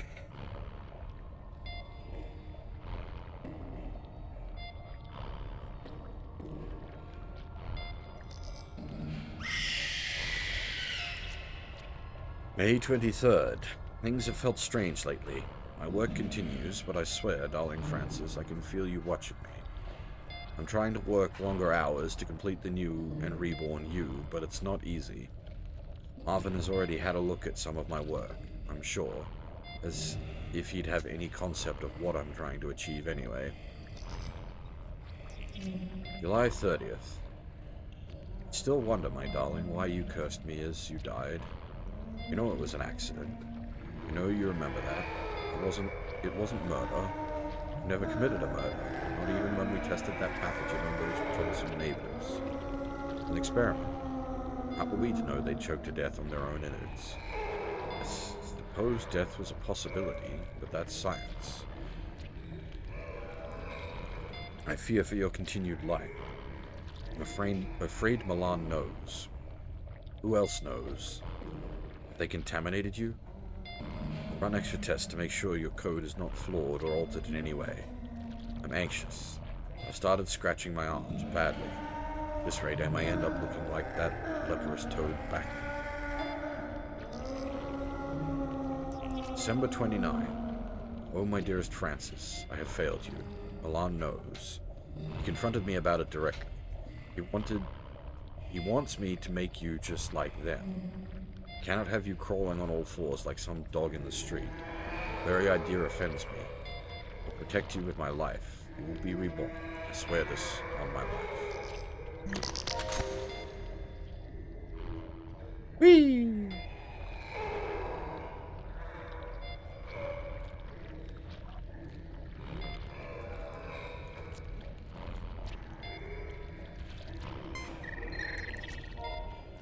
Just gonna take a screenshot of this, because this one's pretty relevant.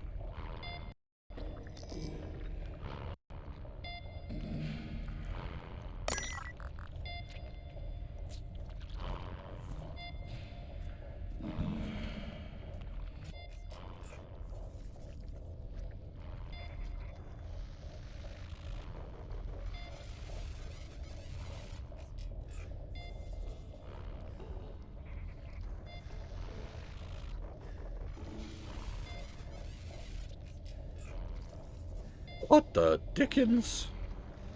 Strapped down creature. The creature squirms in its metallic restraints. Great black eyes and a sunken gray face glare with malice.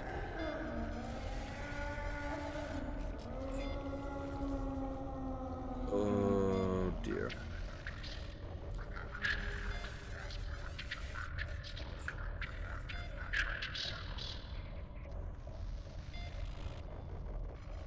Old is this mainframe? It's using tape drives?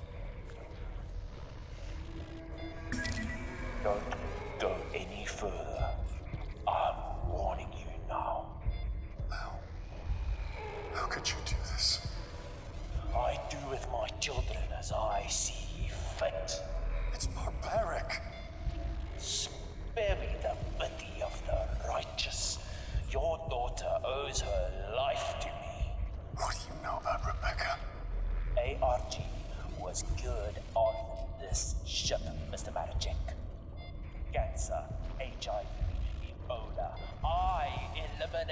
them all. Her life is mine to do with as I choose. Oh yes, I know about everything, Johnny boy. I know about your daughter, and all about your wife. You are accountable. Jan his signal, John. You need to hurry. We're close.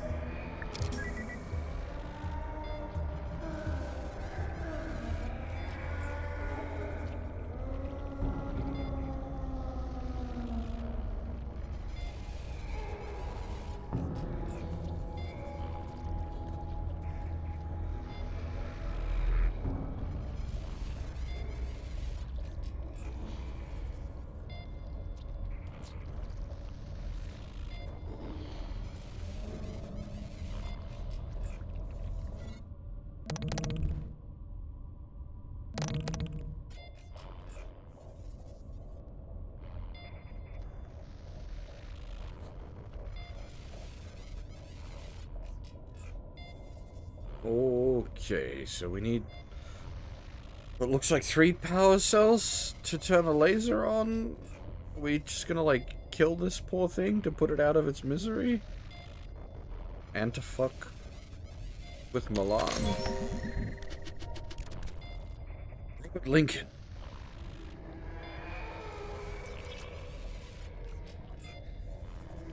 July 23rd. I've been reassigned to investigate the disappearance and murder of 2 scientists in the employ of Dr. Milan. Strange matter, to be sure. I've been observing the movements of some of these eggheads, and I can't say I'm too impressed. Doesn't anybody around here record their comings and goings? Make any notes? There's no traditional organization in this department whatsoever. Project Seed answers to nobody, this I know. But I thought these scientific types always made notes. Not that I care about admin, but I very much care about finding out who's selling weapons-grade secrets. Industrial secrets are a matter of life and death, especially death in this case. My investigation will be thorough, and no stone will be left unturned. Staff here is strange, and in fact, I'd say lots of them are even crazy. But I couldn't care less about that. I just want the names and answers. August 8.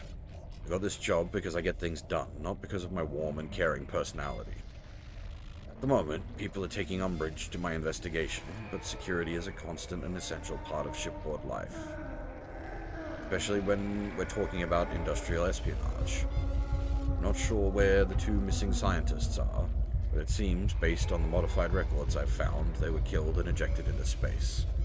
Any other man would assume that these two were the criminals. I don't buy that. As far as suspects go, I've ruled out Charlotte Williams and Arvin DeSantos. Charlotte because she doesn't know where she is half the time, and DeSantos because he's just a smirking shit for brains. I'm confident that he's involved in drug dealing, and I will give him this. He is cautious, and acts like he's a real ladies' man. But I know the truth. I've seen him rejected repeatedly at the bar. September 3rd. Since July, I've had to operate under the pretense that I'm an assistant. Lucky that in my career, I had some emergency room experience. The only other person who knows about my true purpose here is Dr. Milan. It's been encouraging. He constantly supplies me with information that I require for my investigation, and at times is a little over-helpful. Still, he seems honest enough. For the record, I'm well aware of the kind of man Dr. Milan is. I've seen his experiments with my own eyes. I've seen what happens when the bodies are disposed of, and the burning fires of the furnaces. He does what's required to justify the means. There are few men in this world who will do what is to be done. For that, I admire him. He told me to watch over Dr. Williams' experiments. It seems they're unofficial, and although I prepared a report to Kane to have her removed from her position, Dr. Milan immediately overrode my request. I respect him, but to be honest, I don't like having my authority overruled. November 12th. Batman, of all people, was sniffing around today. Seems the old psychopath suddenly became curious. I asked Dr. Milan for further instructions, and he told me to incapacitate the old man. I did. Shame I had to break the old guy's kneecaps. Honestly, I was hoping to slit his throat, but Dr. Milan insisted he remained alive. Alive and in pain, but unable to move. I'm revising my earlier opinion of DeSantos' character.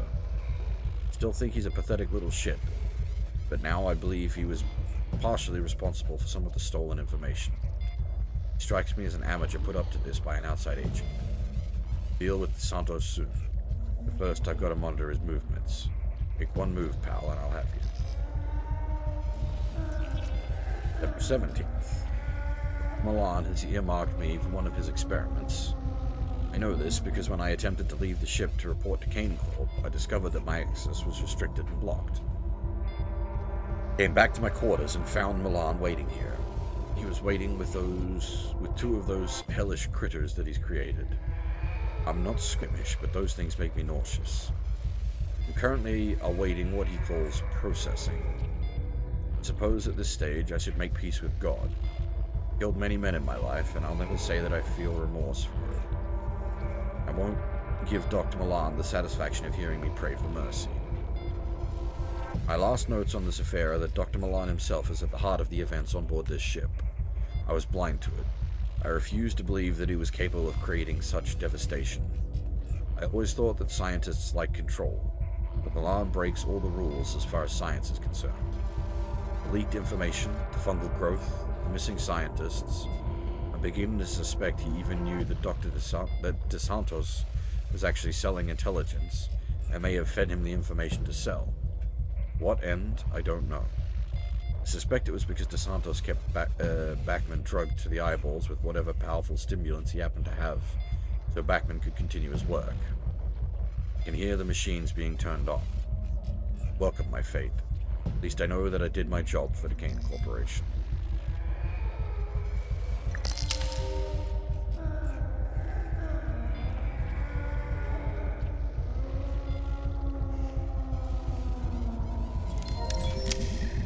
Dr. G. Milan.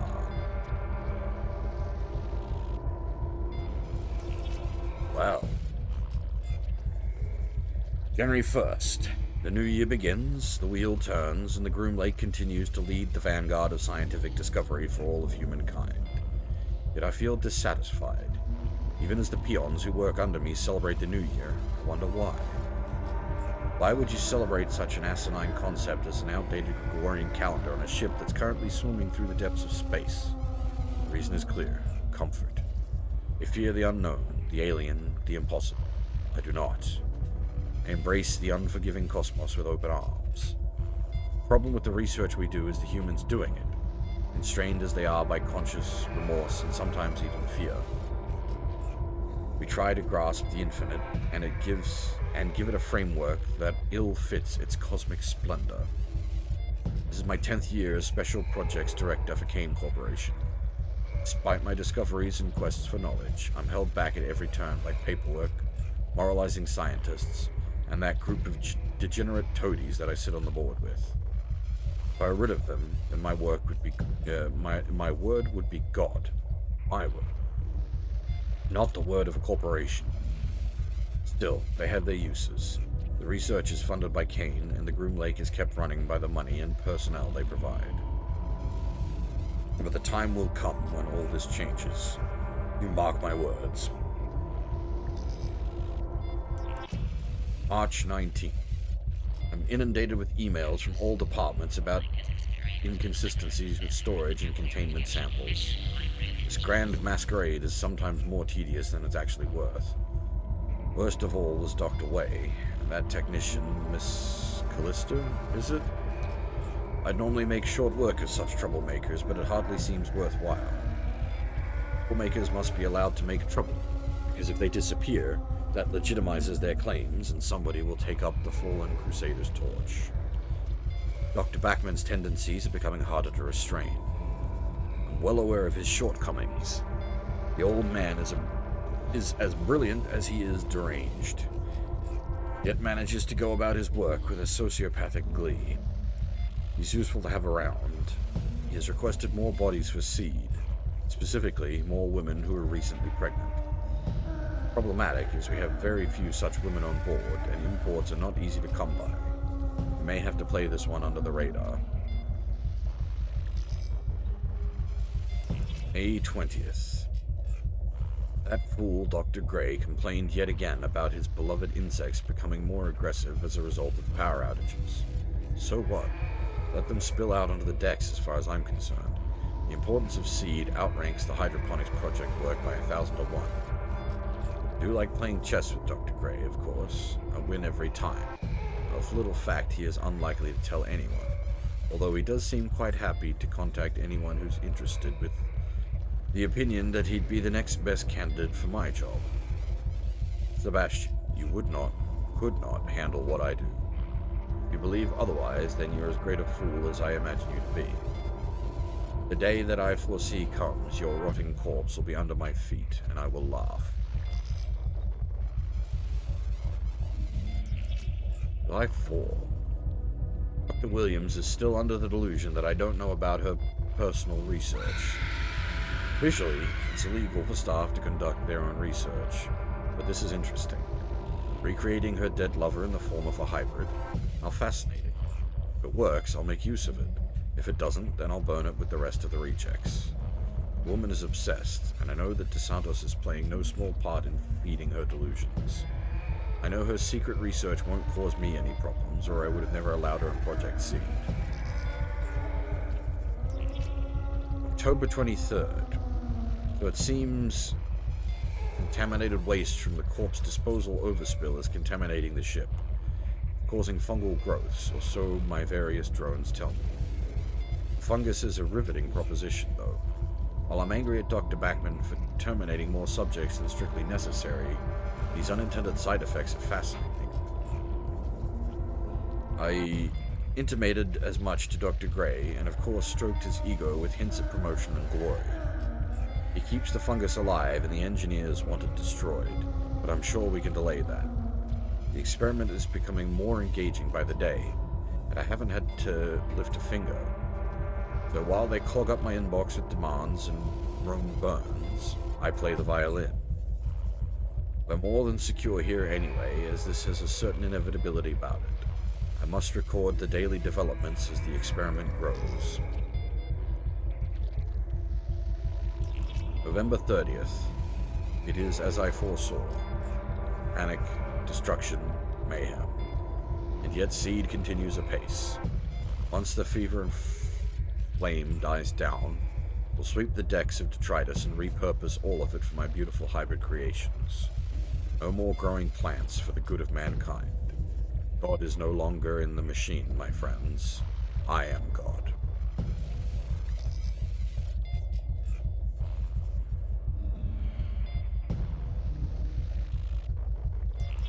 September 25th. My beautiful children have excelled themselves. They kill, they learn, they adapt. Primal species without any of the trappings of morality. It's their time now. They almost came to be once, many years ago, but was snuffed out by humanity, afraid of its natural successes. This systematic extermination was given a name, the eugenics wars. The public knew it as corporate warfare. In truth, it was a coordinated genocide. Humanity wasn't ready for Professor Guerin's astounding discovery and sought to destroy it. His work was not perfected, of course. That's where I came in. I spent most of my life as part of Kane, trying to access Professor Guerin's original work. Old Man Kane pushed me to the top because we shared an ideal. The utilization of science for the perfection of humanity. Where we differed were the methods by which this was to be achieved. Not that he had much more to say after I held the pillow to his face and he lay in his hospital bed. All for a higher purpose. Creation of our species from raw subjects will become impossible now that the crew are dead, dying, or unclean. But that's hardly an issue. Any subjects who are flawed or imperfect have been turned into the fertilizer that will neutralize the perfection of the surviving race. Now the challenge is moving the Groom Lake out of range of any other ships. No one can be allowed to escape this ship alive. Any good, strong survivors will become members of the new race. I am their creator. I control, I transcend. February 2nd. Santos, I'm so very disappointed in you. A distress signal? I thought we were of one mind here in Seed. I'll castrate and destroy you for this betrayal. Your flawed body is hardly worthy of becoming one of my children. For now, I must turn off this accursed signal. You cannot hide from me, Marvin. You drug-peddling little fuck. February 2nd? Again, that's even further forward than we've seen before.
Bone mending glue.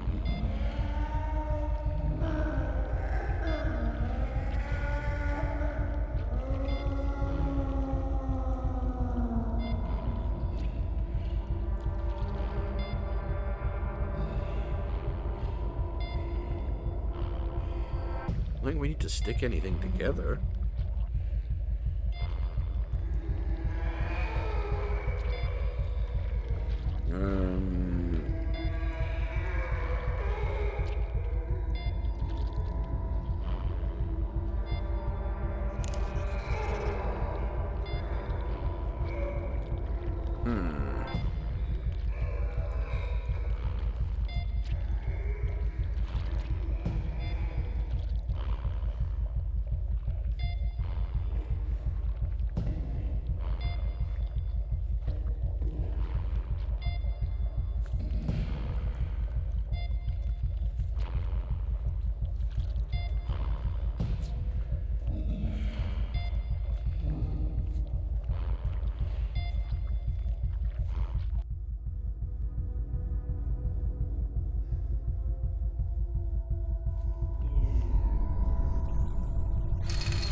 I think we need a way to open these boys up.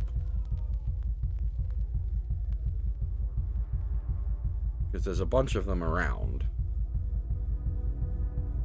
But we haven't found like a key or anything.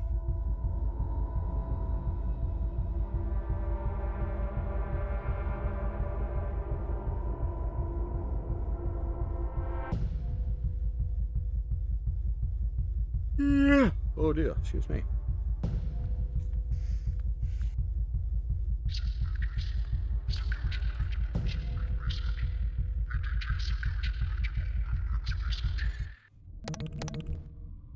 Often feels like we've been a while between saves, but it's because I'm doing so much like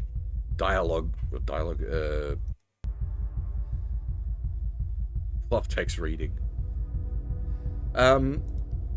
We have been going for a bit over 2 hours, however, so I think I might take a short break here and go freshen up a bit.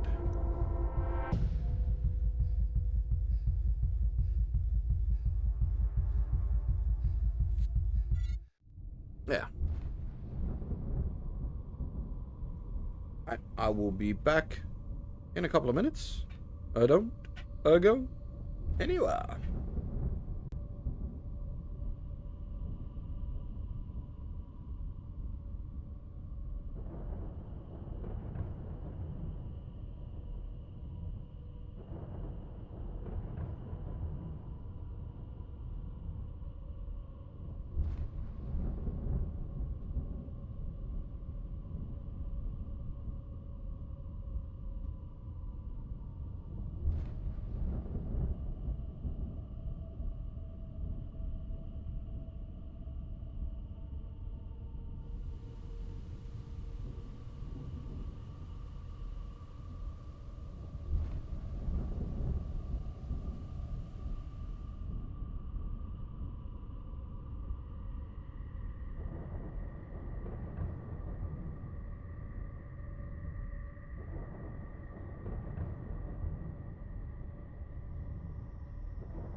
Alrighty, I am back.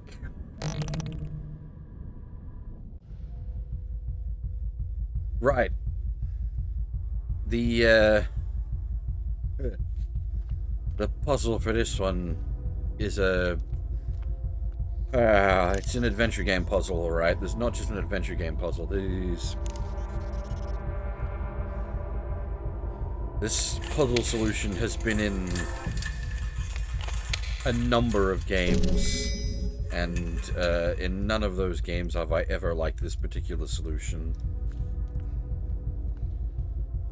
Like, get off the screen. We've made an imprint of the lock using the glue.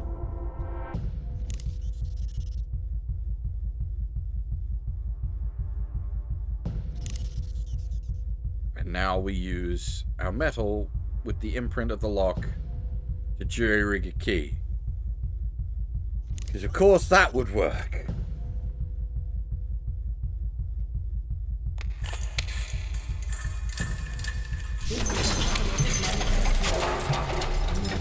Power cell will result in power interruptions in areas adjacent to this node.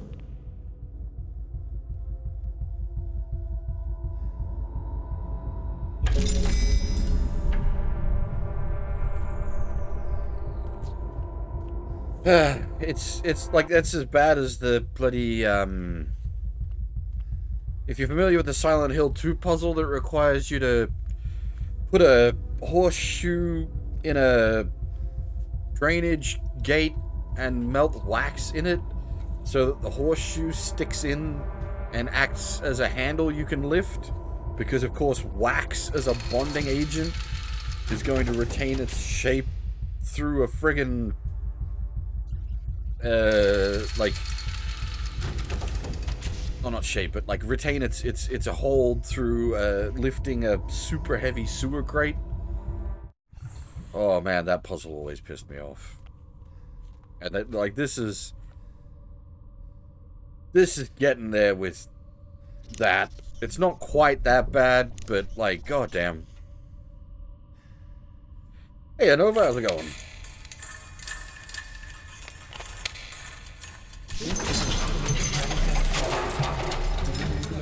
Power cell may result in subject termination and/or equipment failure. That is exactly what we want. Good night, ladies. Go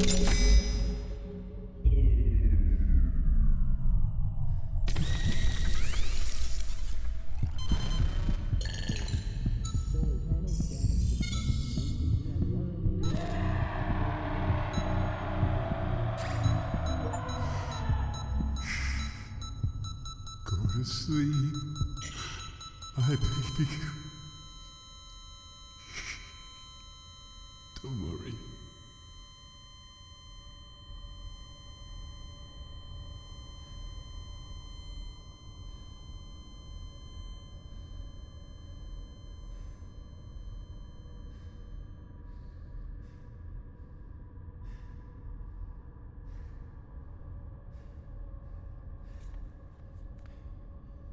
It's not quite a moon logic puzzle, but it is...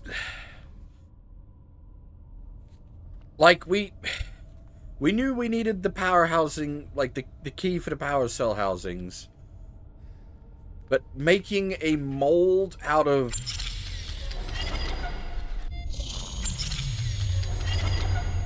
bone glue? How did we even get the glue out of the housing? It's a bonding agent, not a, like it would make it would have made sense, more sense, if it was some kind of like plaster or something. You could technically do it with glue, but again, how would you get the glue out? It would just be stuck. It's glue, and not only is it glue, it's like bone bonding glue. It's ultra glue.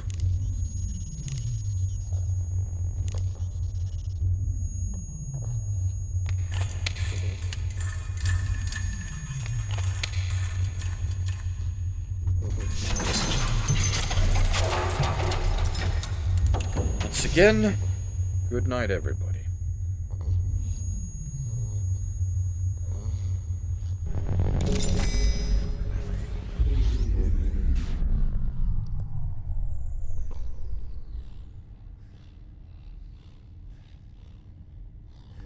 Oh, I guess that didn't turn off as much as I had hoped.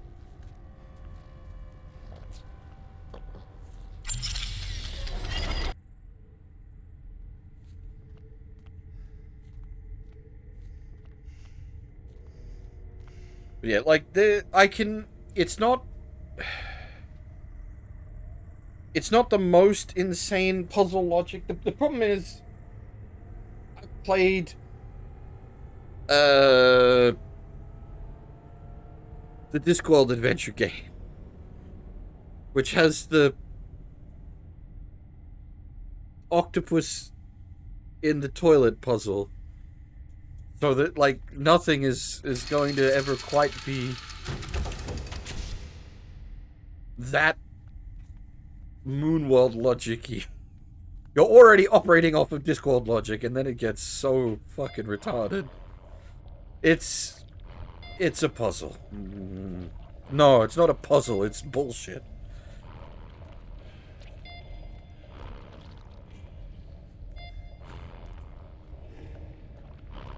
There's a tentacle in a toilet that's guarding a thing you need to get, and the way you distract the toilet tentacle is with a aphrodisiac pie that you have to make. It's fucking wonky.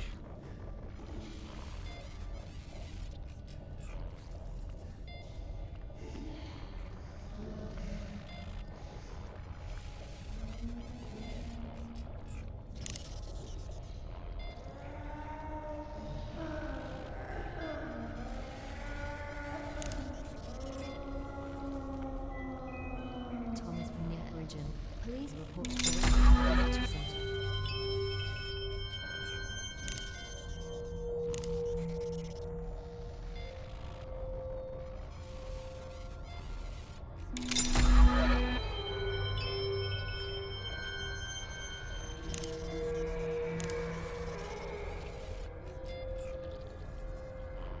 We don't actually, like, I don't see a reason for us to actually be doing this, apart from, like, mercy kill and or fuck you, Dr. Milan.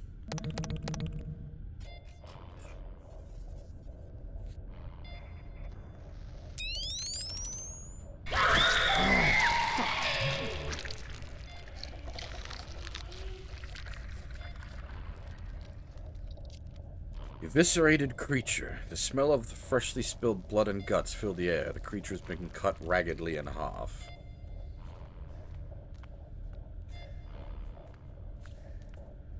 Where are you going, buddy?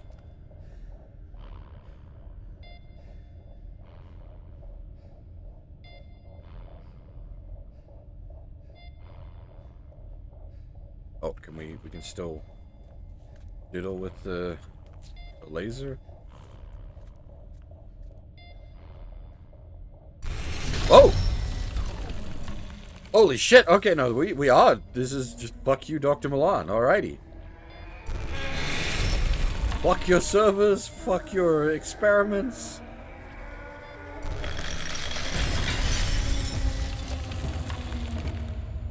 Ah. That gets us a way forward.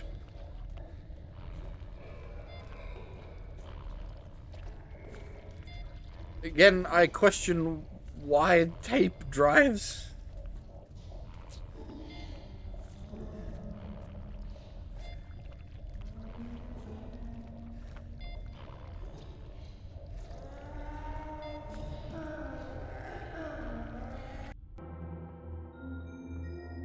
Warning. The environmental control and life support system has been compromised. Please report to the visitor center for further instructions.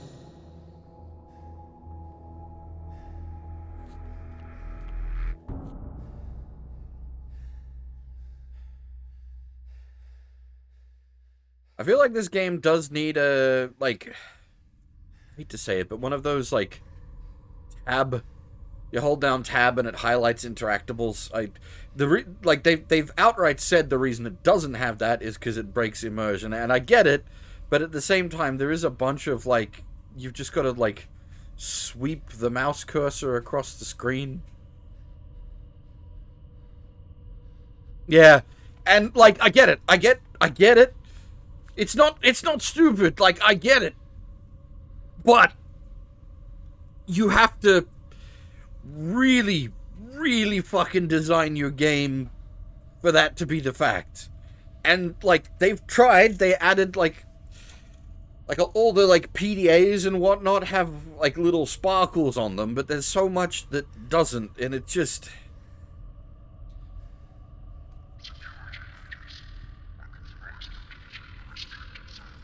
it's just one of the trappings of the genre, unfortunately, the pixel hunting.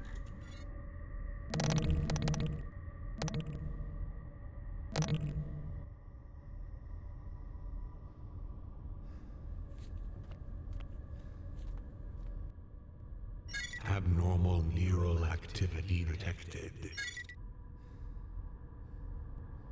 Yeah, unfortunately in this case, it does the opposite. It makes it even harder. Because, yeah, it's all, yeah, as you say, it's all dark. Which fits the setting very well.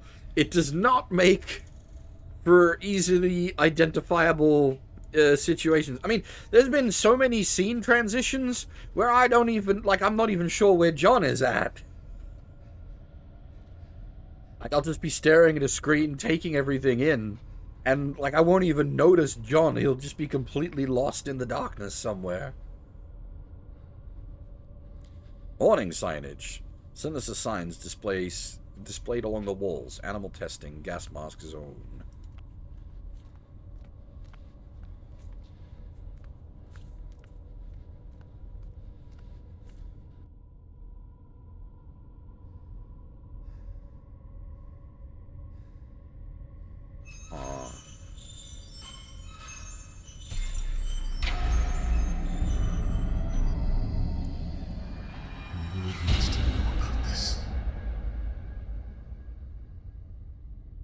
Well, so the thing is, he's meant to be in, like, a life-supporting plug suit. So you could have just had some, like, LEDs on it or something.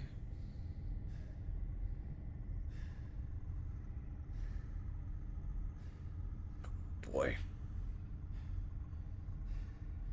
Dead bodies. These creatures, frozen in fear as gas crept insidiously through the vents, now lie still, twisted in agony. Massive creatures, human and hybrid, huddled together in their final goodbyes. Some fought for a way out or held each other near as the gas pulled in. Scratches, deep gouges a cut in the wall. You can picture the poor souls clawing at the walls and screaming with what remains of their humanity.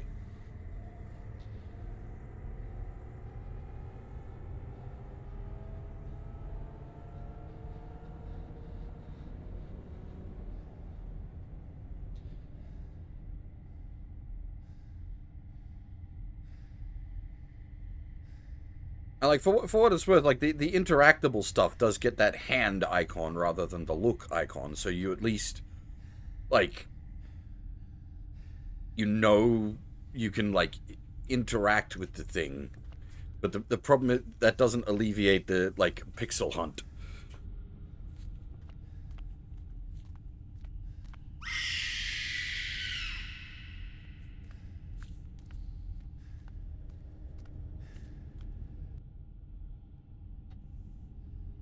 You see, like this, the perfect example. Where'd John go? He disappeared! Like, we know we've just walked through here, so you can sort of see him there, but even that, like, man's just gone. Fucking Solid Snake. Poof.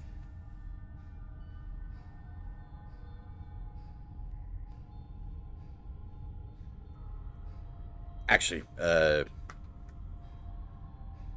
oh shit, I've forgotten his name. There is a character that's more appropriate for this. Garrett? Garrett?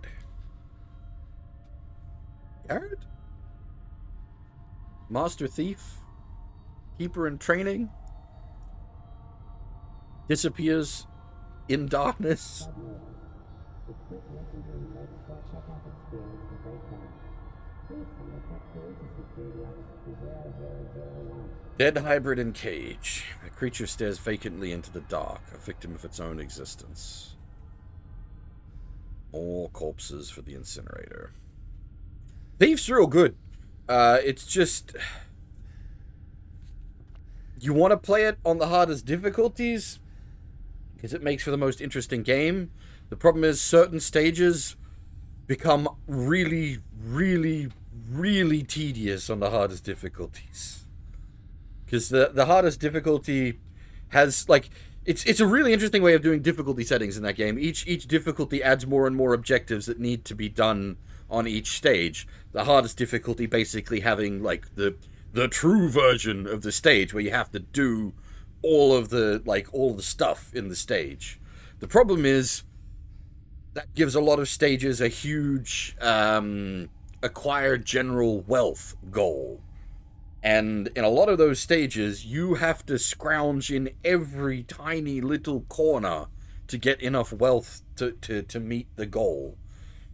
If you took out those, it'd probably be much better. You just left all of the stuff to do with, like, stealing the big important stuff or tinkering around with all the other background stuff. But yeah, good, very good games just can get very tedious.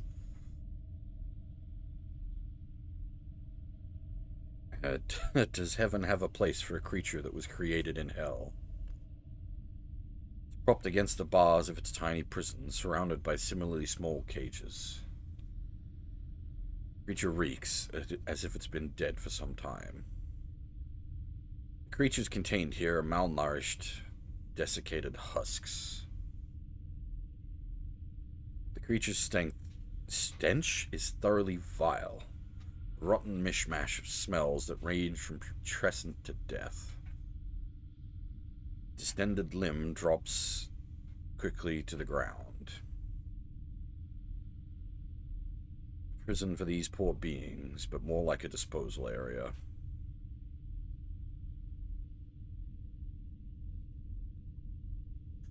So, it makes sense in the context of Thief, because you're playing a dude who wants to acquire large quantities of wealth.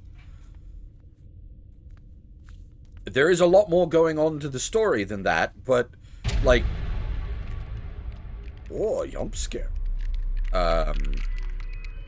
Restaurants on levels 2 and 3 are now closed.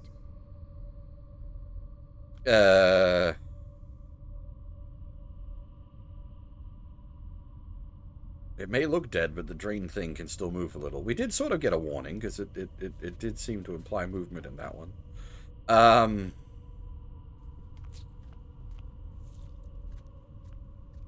What was I saying? Yeah, like, Garrett wanting big piles of cash makes perfect sense. The main plot that's sort of going on in the background is there and sort of builds up over the course of the game. But, like, his initial motivation is fill my boots, acquire currency.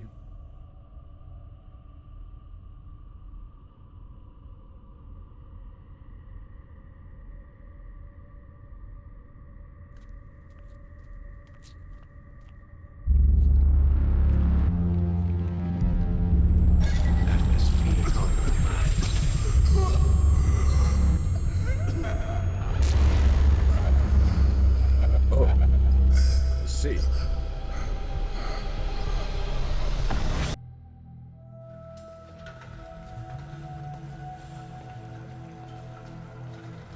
Oh. This cannot end well for us.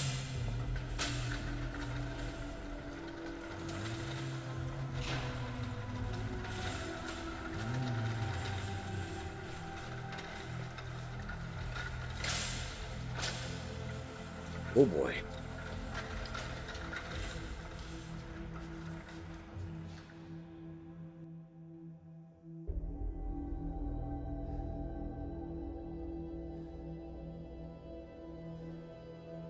We had a big ass ladder climb in the first part.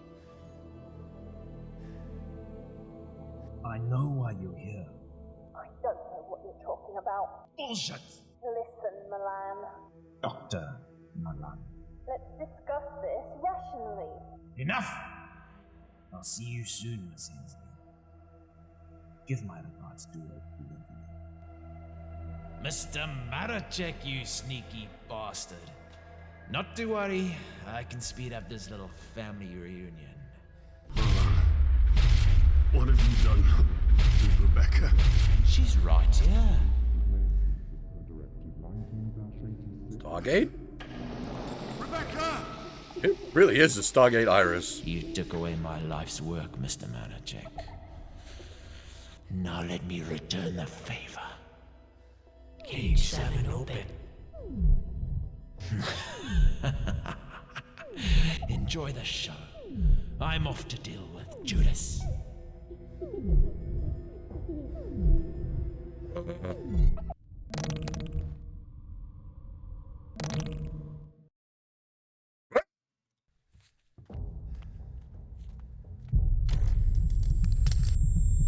Hybrid detected in Vivarium 14.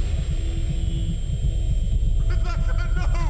Rebecca, run! Kill me! Take me! Rebecca! Rebecca, no! Rebecca, run! Kill me! Take me! Rebecca! Rebecca! Rebecca! Rebecca!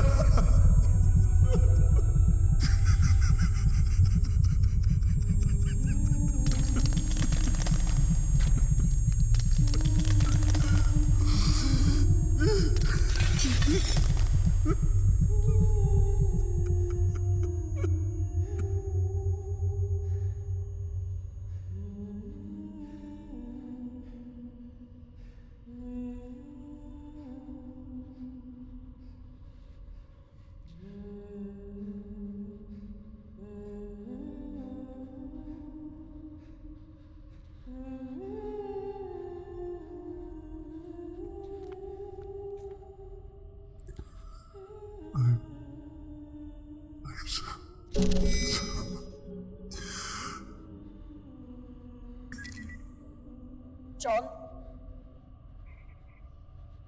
I understand you're emotional.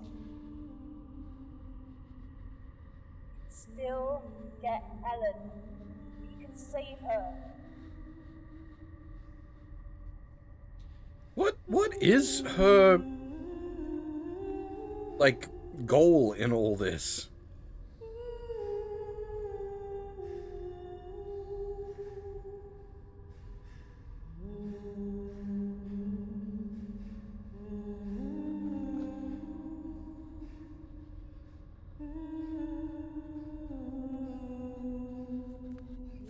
To put your daughter's DNA into the scanner.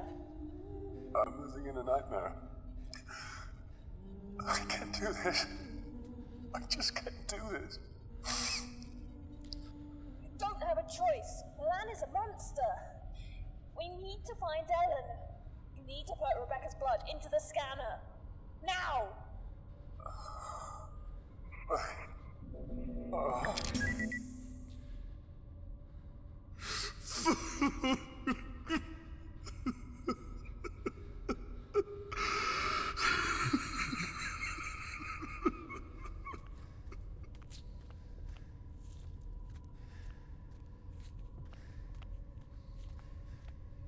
Like, I get John's motivation for wanting to find his daughter and wife, but I don't get why she's helping us do that.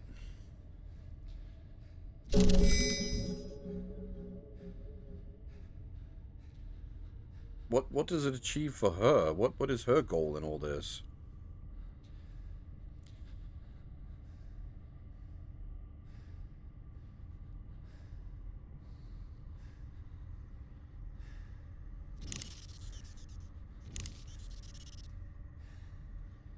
The MA sequence initiated.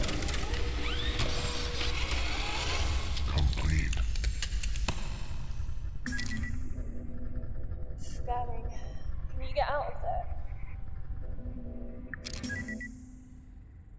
Dispose of biological material for processing at Recycling Station 0314.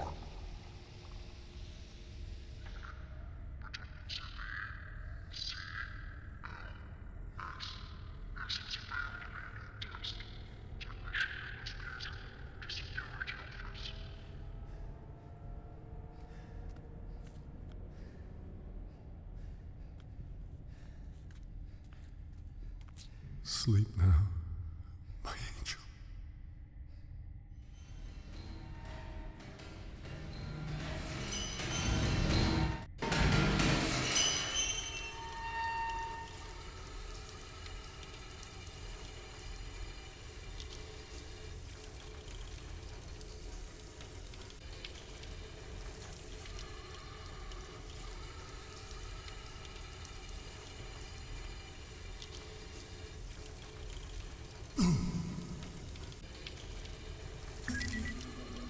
John? Huh? Are you there? Yes. I found her. Your wife is in the military wing. I'm on my way there.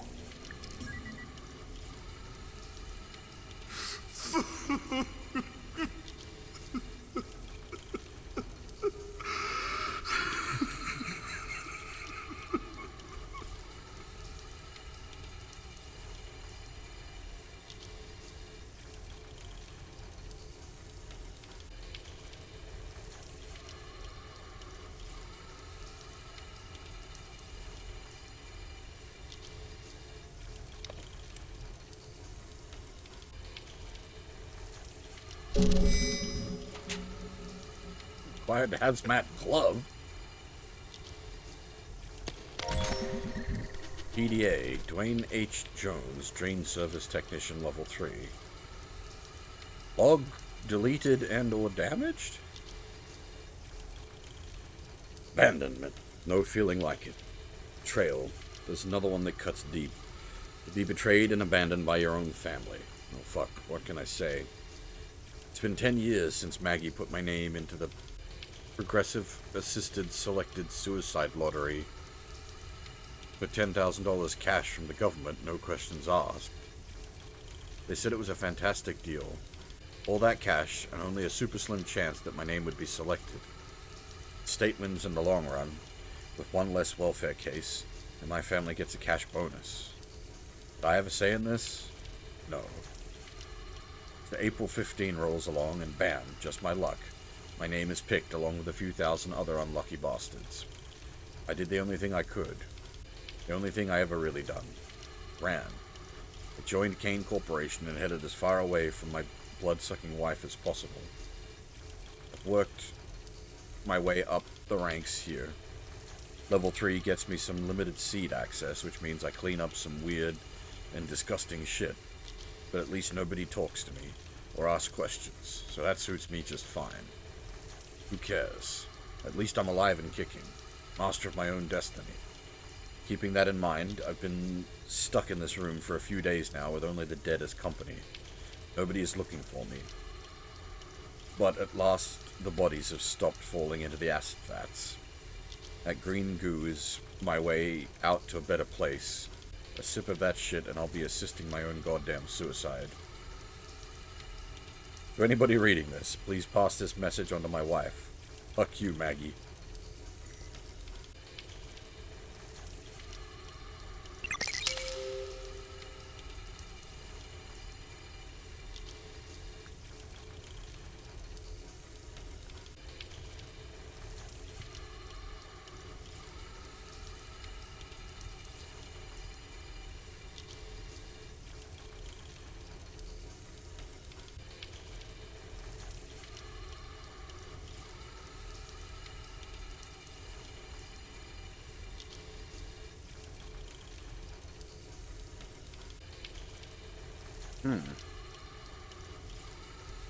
Do we need like a glove full of acid?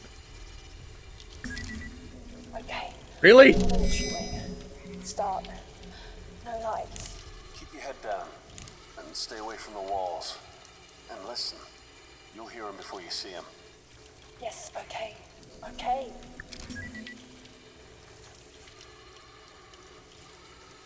No worries, Sion, take it easy. Don't okay. Again, it's not moon logic, but it was just a case of like, there's only so many things we could do. A stream of acid, and a hazmat glove. At least, like, I give you the guy sort of suggested the in the PDA the like storing of the acid. Can we end hero ourselves with a glove full of acid?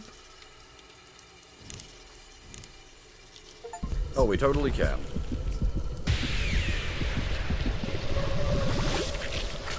Lovely.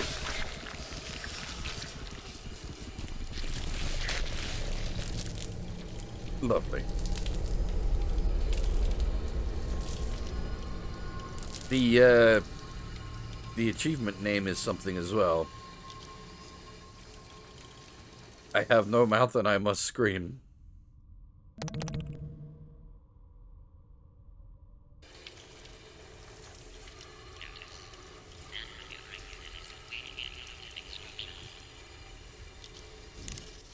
Can we acid the grates?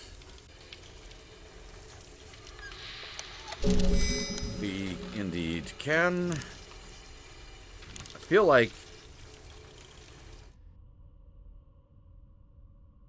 grates in your acid vat should be acid proof. Too close. That was too goddamn close. Calm yourself. Panic and you won't make it. Focus. Breathe.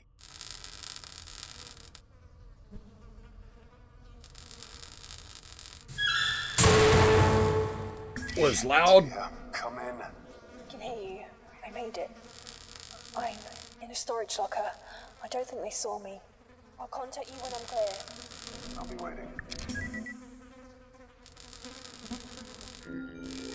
Warning. Oxygen processor has experienced a critical failure. Report to the center for immediate evacuation. It was indeed a critical failure. So that like this, this is their first game. This very small dev team, like actual, you know, tiny team. Please forgive. I'm not certain, but it feels like a lot of the like computer voices are literally just like Microsoft Sam equivalent stuff. And then accent-wise, well, it's I believe it's a South African game, which is why Milan is very South African accent, and then a few of the other smaller characters have been South African accent. John's probably been the only one that's like really on task as far. Well, Milan as well. I would say Milan's actually been perfectly fine.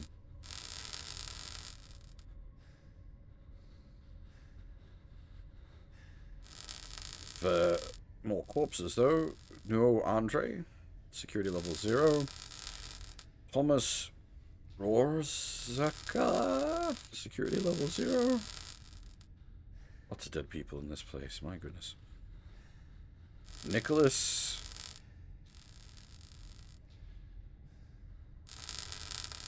Aaron Hole, Erland Hole.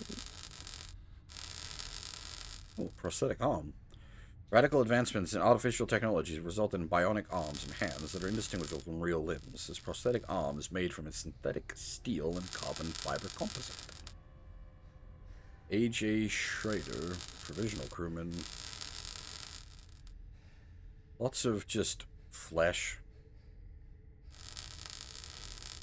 Yes, there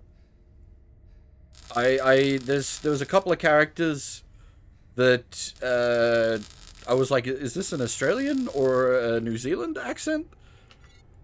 Notice.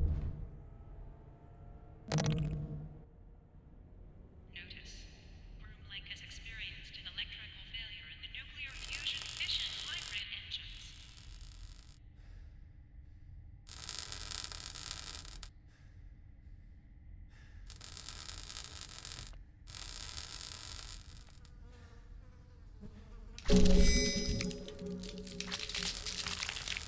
What?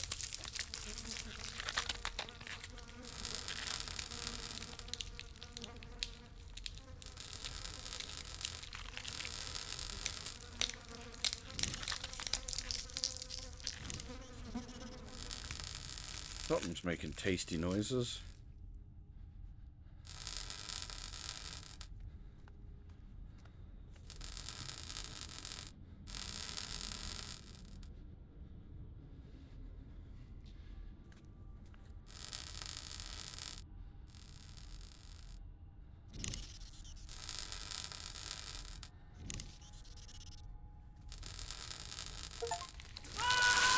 Oh.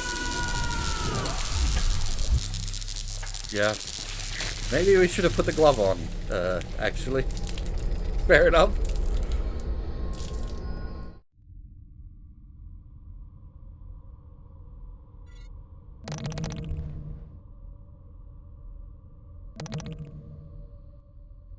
Well, we used the acid. The acid is gone.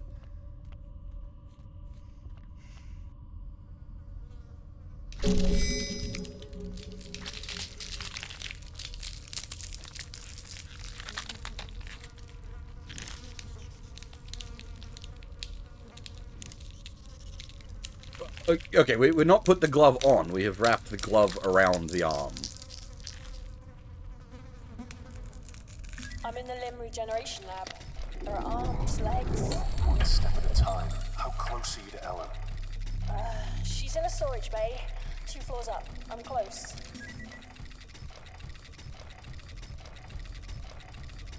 Rubber glove to prevent zapping. Yeah. Like, as far as like most of this game's puzzles are reasonable.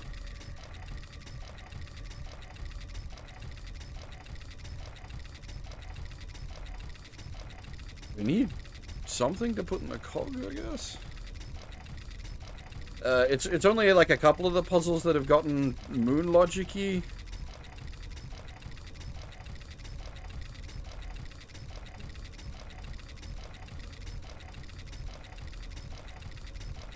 We just like shove some of the viscera into the cogs. I'm sure human bone will do good for clogging it up for a little while.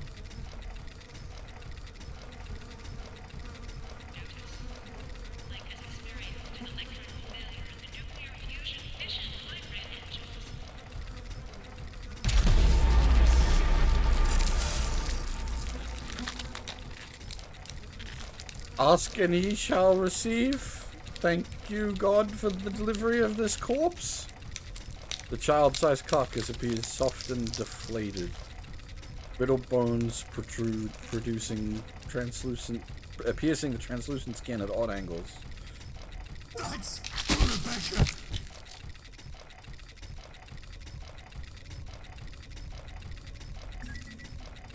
I'm in the cargo bay. I'm close. 5, 4, 3. Got her. What is it? Is she okay? Yes. Yes. Sorry, John. She's fine. Still in stasis. I'm going to have to find a way to move her to the hangar. Please, be careful. Keep her under. The last time I woke someone up.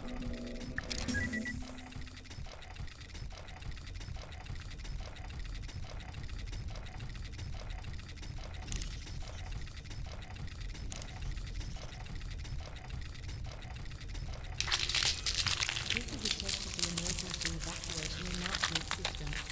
Test 1, 2,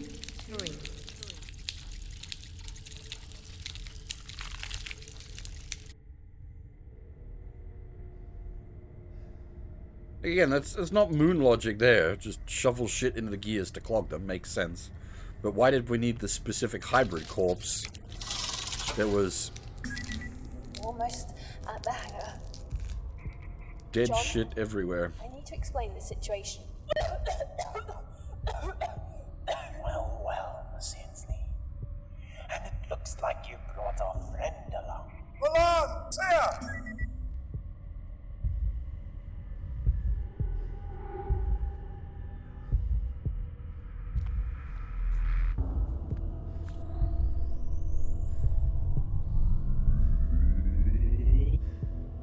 Don't think we've got anything at the moment that still uses it.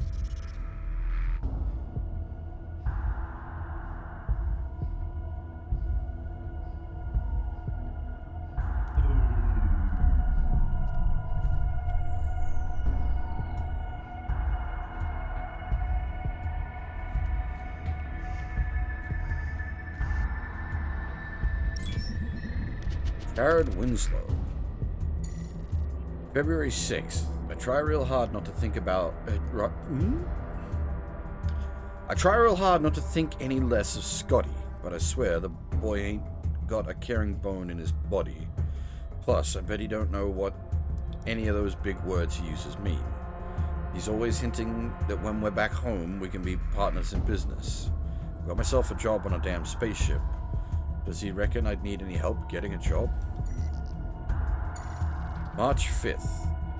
Back before the rapid transport system was running through Groom Lake, folks used to get around in these really slow transport pods. I found one, tucked behind a pile of storage crates. I've been working on it for maybe a month now. I reckon I can get it working. April 1st. Scotty played an April Fool's joke on me. Dumped some water on me while I was working on the pod. I accidentally cut him real bad with a wrench. Anyway, I'm gonna play a little joke on him and set his favorite book on fire. Not today. Sometime when he won't expect it. June 5th. Pod's coming along great. A couple more months and maybe I can test it out. My kid brother, Judd, would be so proud. He used to help me work on cars all the time. One time, when he was fixing the brakes on this old clunker when one of the jacks broke. I know he's in a better place now. I still feel bad. Pray about it every day. I know that God knows I didn't mean to do it.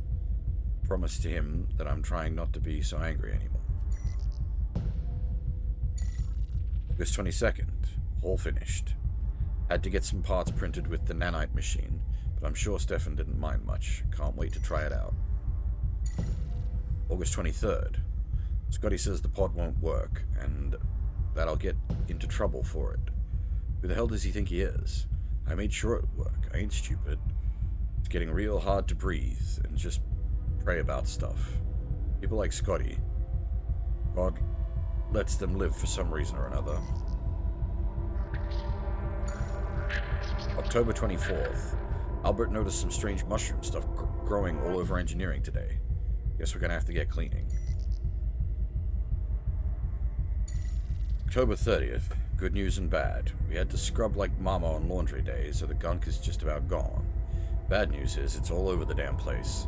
Scotty's been real nice since I opened that book of his.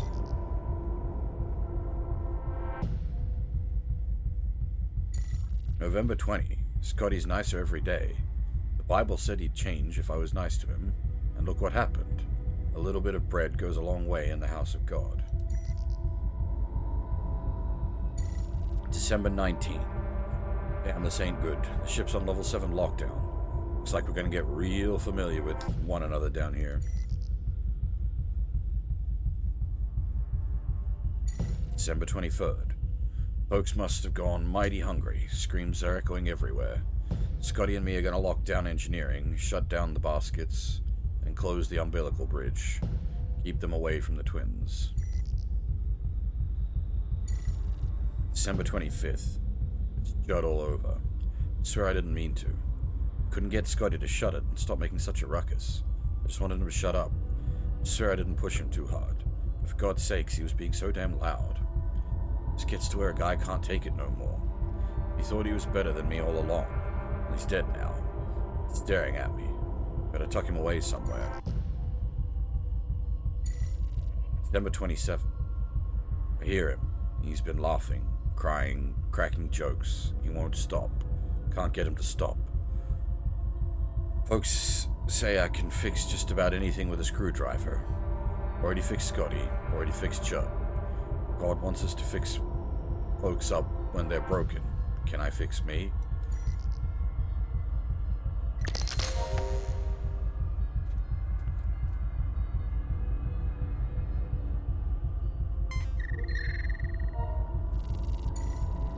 Oh, hang on. Test database. Attempting to fix pod terminal. March 1st. March 1st. I think I got it working. Sort W. Backspace doesn't work. Still can't do much but make entries. March 14. Test message. On, open. How do I access the other functions? April 5th. Resystem notification failed to complete transmission. Path, fuck you. You ain't a goddamn radio is invalid. Or recipient is currently offline. May 12th, database incomplete. June 20th, re-update. Terminal now recognizes the pod. Pod door hydraulics can be accessed but not opened. August 22nd, re-pod functional. Pod is ready to roll. Terminals work well enough but cannot erase test posts. Oh, no, coming.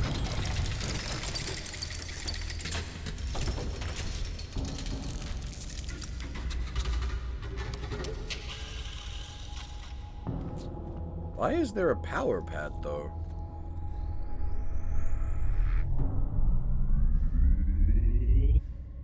Just because? I mean, I guess it makes sense.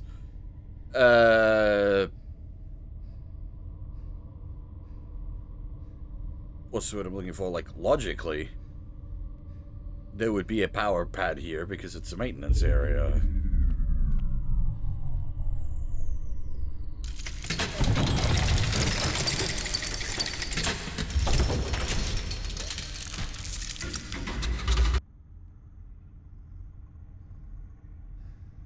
Disposal area or the visitor center?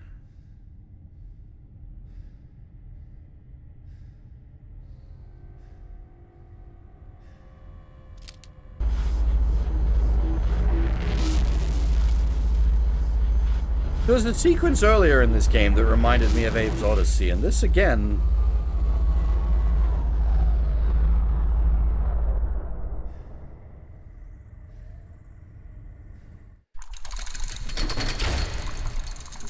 Oh. Lovely.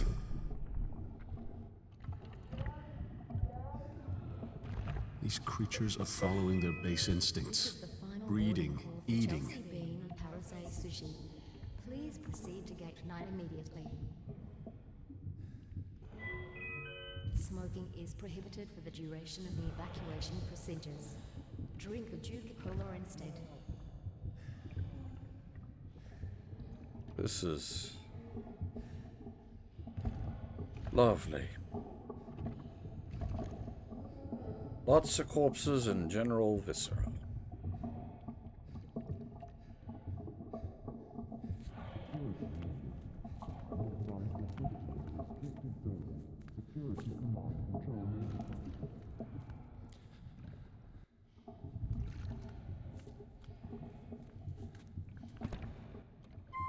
The tower.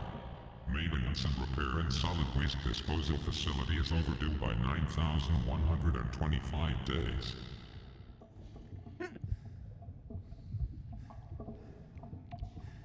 An effigy has been sculpted from a slab of mucus.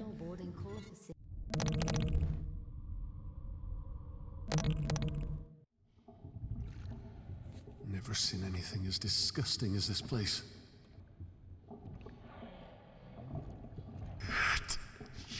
Shit.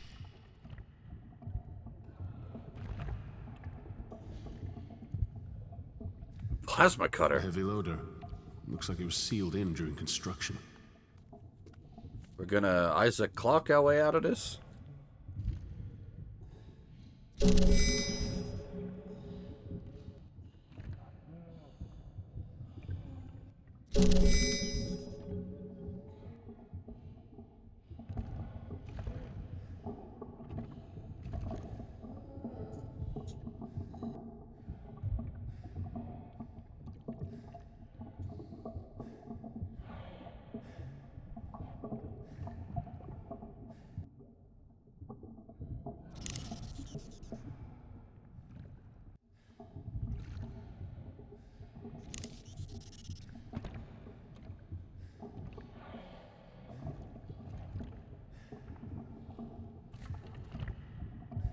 I assume we can use the plasma cutter back with the power pad. That's probably what the power pad's for. But what do we need to plasma cutter in that room? I guess there was the... Can we cut the fridge open? Why would we need to cut the fridge open?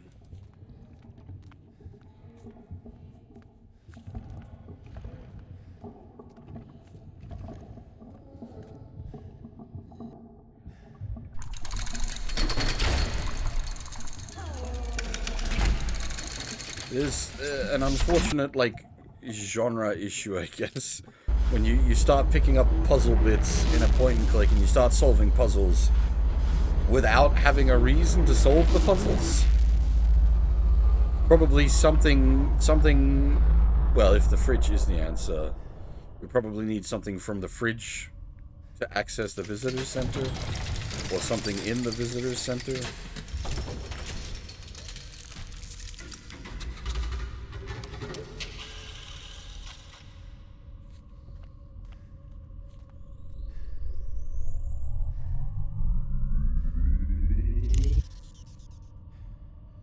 Ah, wait a minute. This is almost certainly...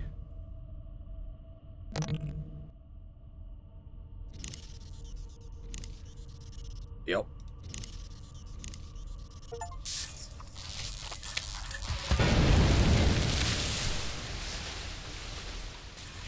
He didn't even, like, get himself with the plasma cutter. The plasma cutter just blew up.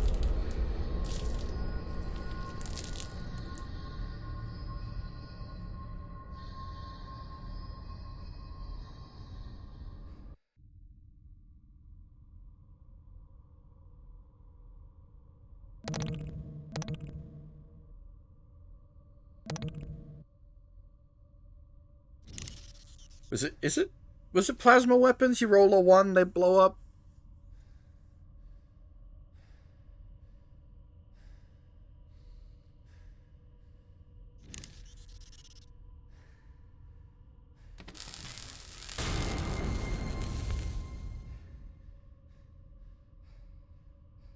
Icy mist rises off the frozen human body.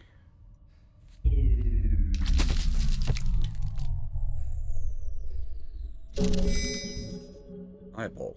Okay, so we're gonna need to, like, there's some, like, biometric scanner or something we need to, like, this is what I'm saying, like, we've sort of, like, half solved a puzzle here without realizing there's a puzzle to solve.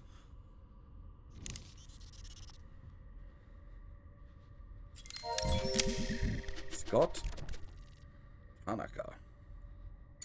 February 6th.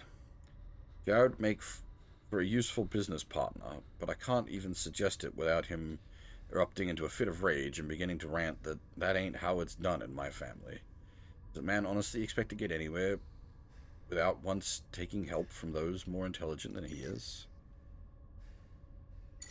February 11. The Groom Lake has been a pleasure to be aboard thus far, much more entertaining than being on Earth. Even my family's private island isn't this entertaining. Granted, there isn't much left to do now that all the indigenous animals have been hunted and killed. Space, however, is infinite. March 20th.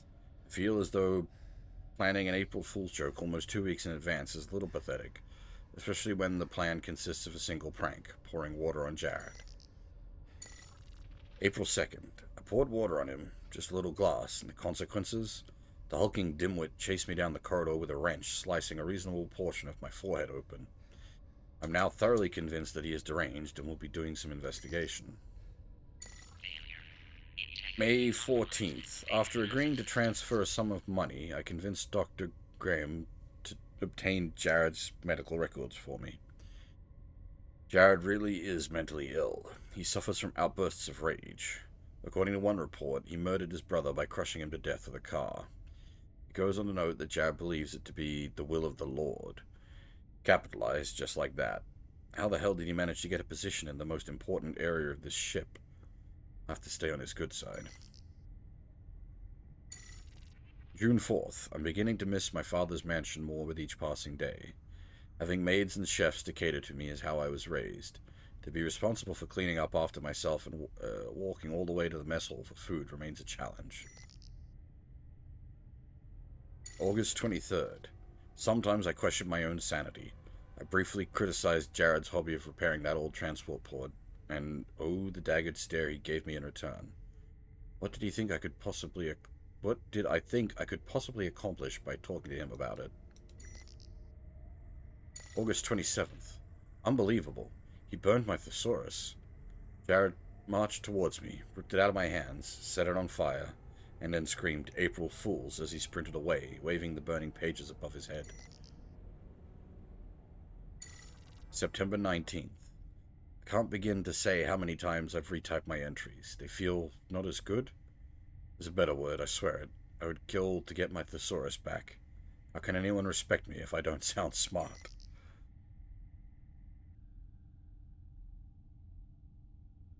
September 28th. I give up. I ran into Dr. Graham today and he remarked that I sounded like less of a pretentious asshole. Guess I should just talk like an ordinary person from now on. Hey, ordinary is a pretty big word. October 30th. My arms hurt. It was hard work to get all that fungus out of the generators. We did it though. Cleaning's not easy. I feel a sense of accomplishment.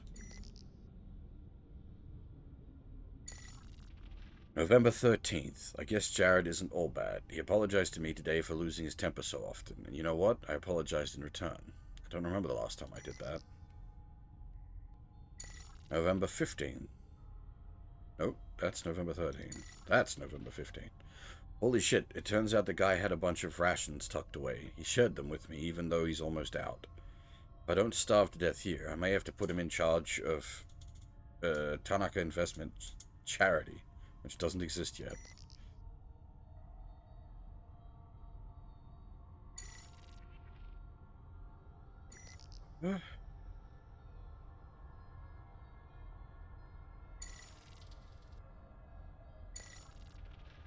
November 22nd. Rations are here. We have just enough food in the freezer to last us. We're far less hungry than the guy manning the twins. I have to say, I'm impressed. Not sure how those guys have had the energy to keep us afloat with so little to eat. Those guys are titans. December 23rd. Engineering is now on total lockdown. We have to keep whatever those things are away from the generators. I don't think we'll ever see the light of day again. At least when I die, I'll be with the only real friend I ever had.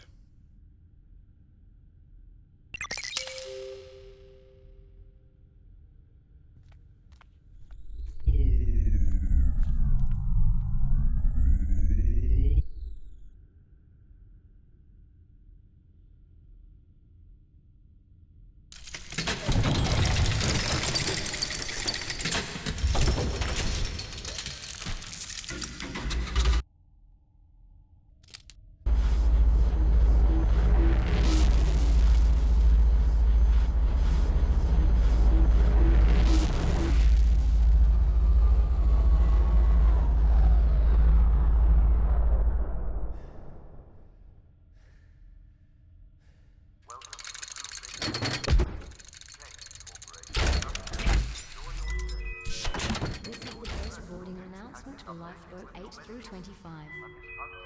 Any passengers requiring special assistance to begin boarding at this time. Heavy machinery. Heavy duty loader covered in a thin layer of dust sits idle. We have a loose panel.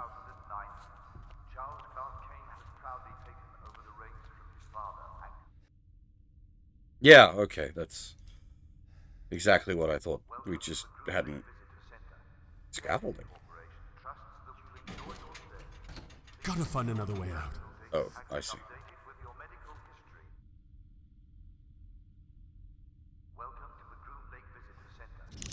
Well, I said we'd need an eyeball for a retinal scanner, and here it is.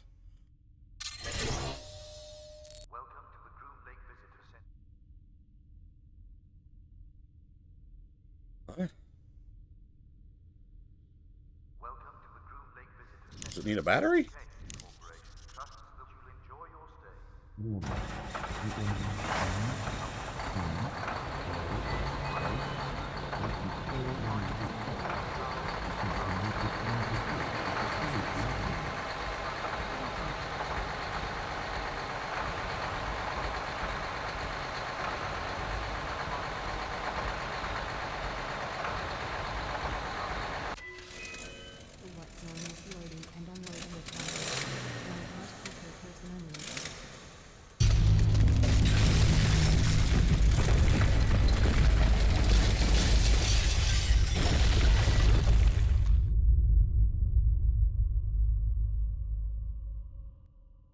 Fucking drifted a goddamn digger through the wall? Holy shit. Welcome to the Groom Lake Visitor Center. Kane Corporation trusts that you'll enjoy your stay. Please ensure your personal data tag is updated with your medical history and is functioning correctly. Model of the Groom Lake? Launched in 2100, the tower was 6,106 feet long. This massive nuclear fusion-powered ship was used extensively as a planetary mining platform. 15 years of atmospheric exposure resulted in a weakened hull and her decommissioning. It's dead spec. Launched in 2100, the tower was 6,106 feet long. This massive nuclear fusion-powered ship was used extensively as a planetary mining platform. 15 years of atmospheric exposure resulted in a weakened hull and her decommissioning.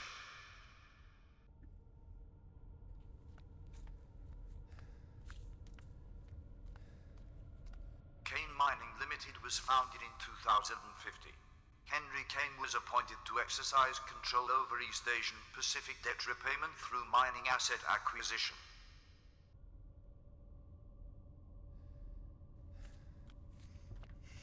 This poster depicts a 95-year-old Henry Kane in the prime of his life.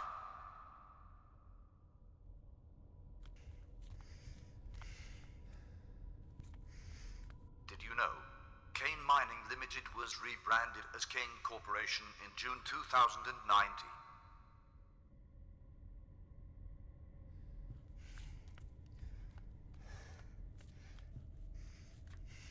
Long distance.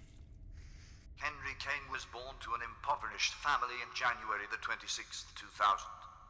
His mother Clara was a store clerk and his father Edmund was a veterinarian. Henry Kane was born to an impoverished family in January the 26th, 2000. His mother Clara was a store clerk and his father Edmund was a veterinarian.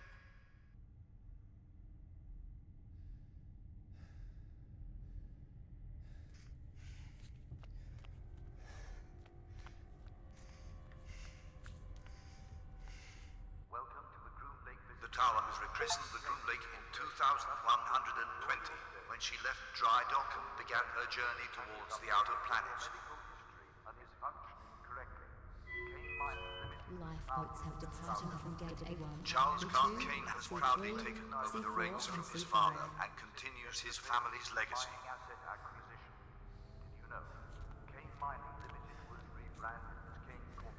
A replica of a statue of remembrance that stands in Washington, D.C. In 2077, a mile below the surface, Camp 571 in Japan produced a treasure trove of medical research documentation.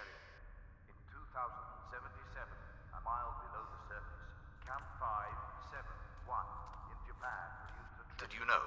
Henry Kane served in the military and was a decorated naval aviator. The rapid advancement of medical research and its auxiliary studies culminated in the perfection of genetic manipulation. Popularized by the media as a medical Cold War, the eugenics age far exceeded selective breeding. In 2049, a worldwide ban was placed on unapproved genetic modification. Did you know? Henry Kane served in the military and was a decorated naval aviator. Did you know? Kane Corporation has been... Like, these voices all sound like Microsoft Stam, but... Or that kind of, like, computer-generated voice. But they've got, like, a hint of a South African accent to them, so I'm not sure if it's just a modulated human.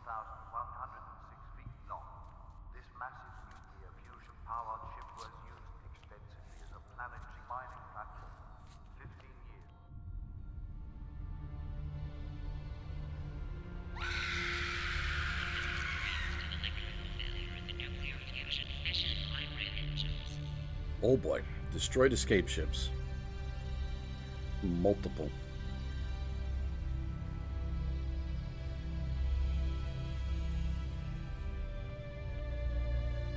Almost like fucking cathedral-like quality going on here. There's some fucking Warhammer 40k shit.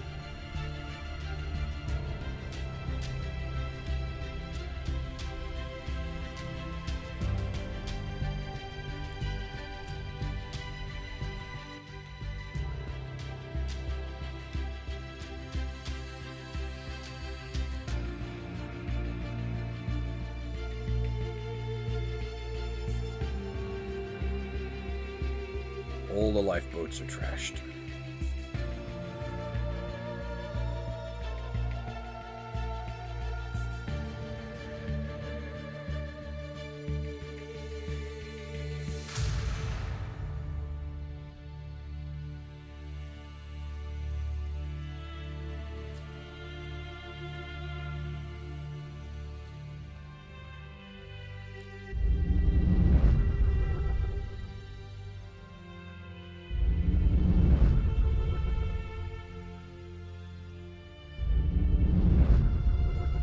That's a cool effect.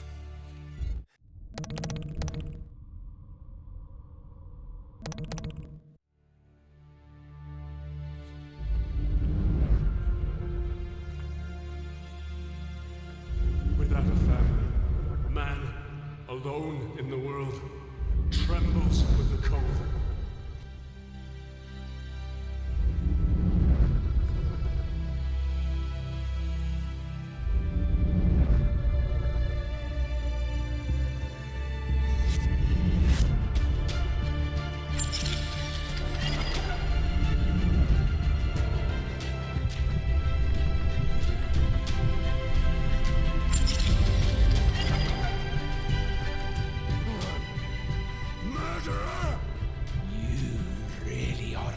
Mr. Maracek.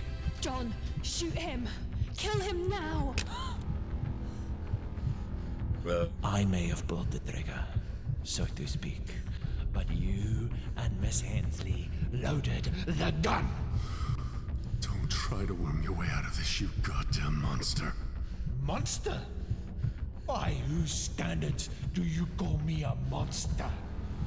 The morals of men don't apply to gods! Assume if we don't shoot him in time, we die?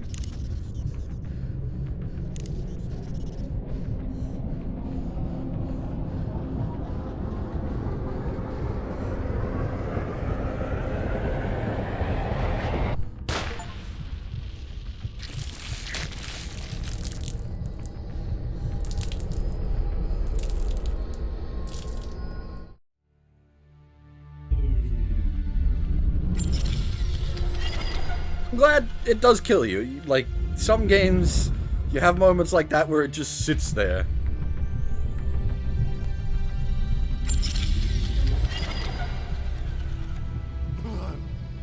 Murderer!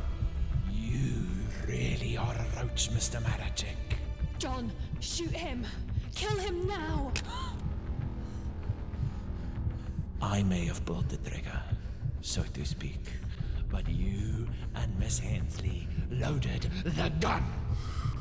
Don't try to worm your way out of this, you goddamn monster. Monster? By whose standards do you call me a monster? The morals of men don't apply to gods!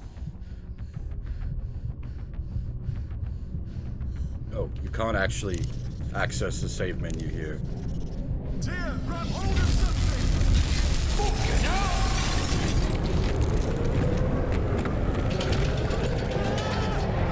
Breached. Containment protocols activated. Security lockdown initiated. Quantum storage device damaged and door missing. Fracture of femur detected. Scapula damaged. Seek immediate medical attention.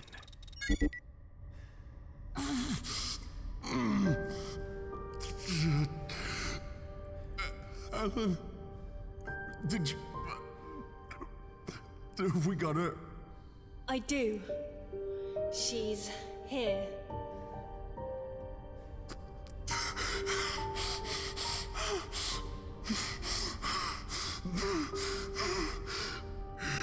It's over. It's all over.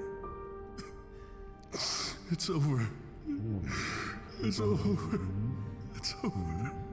It's over. I'm sorry, it wasn't supposed to end like this. Waking you was a mistake, John. But I'm happy to have met you. I don't understand. Tyr, what do you mean?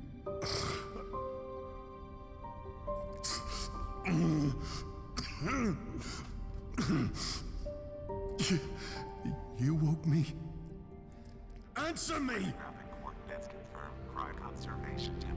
We needed a way to transport the research off the Groom Lake. And your wife's bone marrow was a perfect storage device. Ah.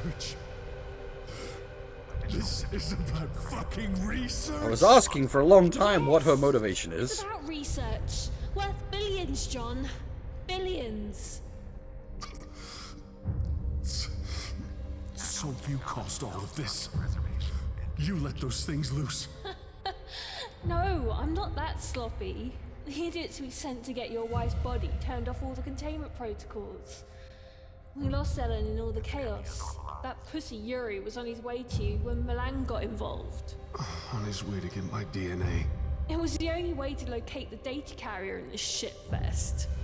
Old man Kane will be rolling in his grave when I sell his secrets. You're just like Milan. Is that what you think? John, do you love your wife? Well, I loved my husband, and Kane's security forces murdered him during a protest. Kane Corporation took everything from me, and now I will burn them to the ground. You don't have to do this. You don't. Two stasis pods, hon. It was never gonna happen. Selenographic coordinates confirmed. Autopilot has been engaged. Time to departure. 15 minutes.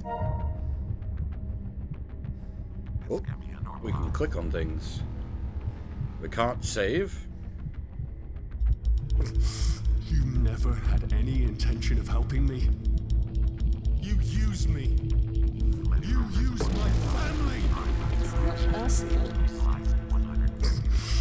Not personal. You bitch. Guilty. What? Oh!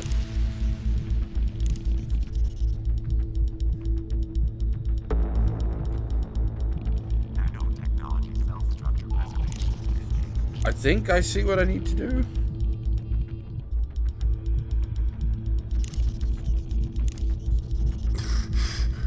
Tyr. Fuck you.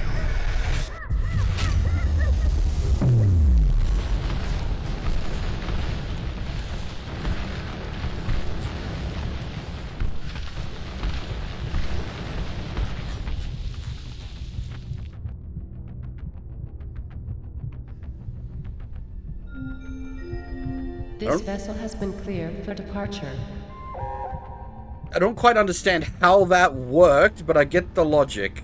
Well, no. So the turrets target anyone with a PDT.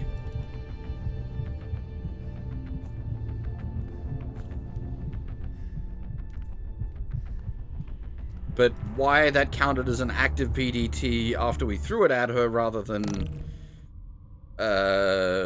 when we were holding it, I don't quite understand.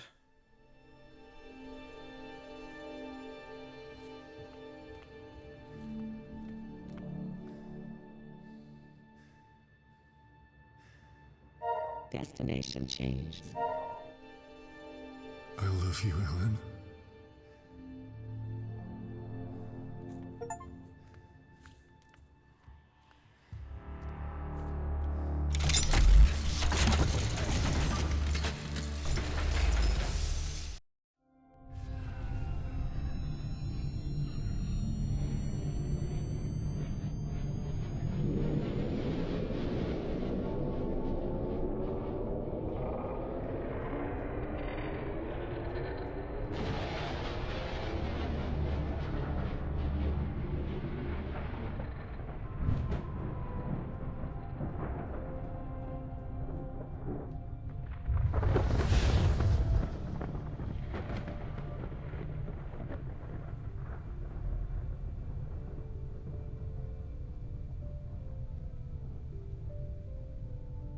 This chip needs to be destroyed with, like, cleansing fire.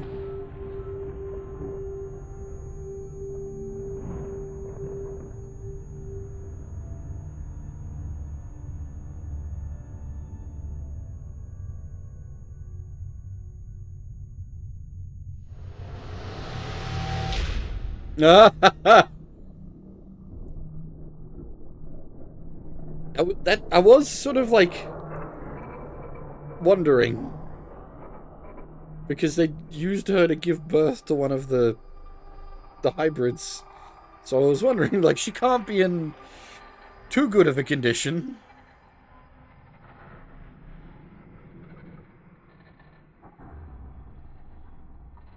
Yeah, there's the whole credits. Like I said, 2 guys and a bag of potato chips.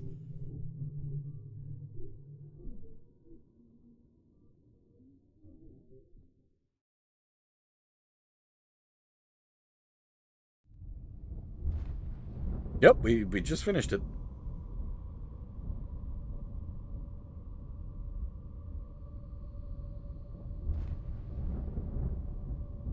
Oh, it was good. I thought it was pretty damn good.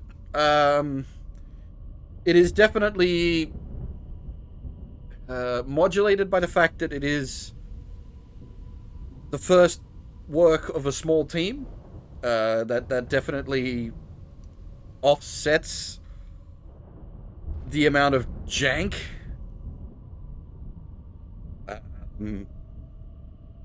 It is far from perfect. It has some issues. Some of the puzzles, unfortunately, do hit, like, full-on Moon Logic territory. But most of it is pretty reasonable.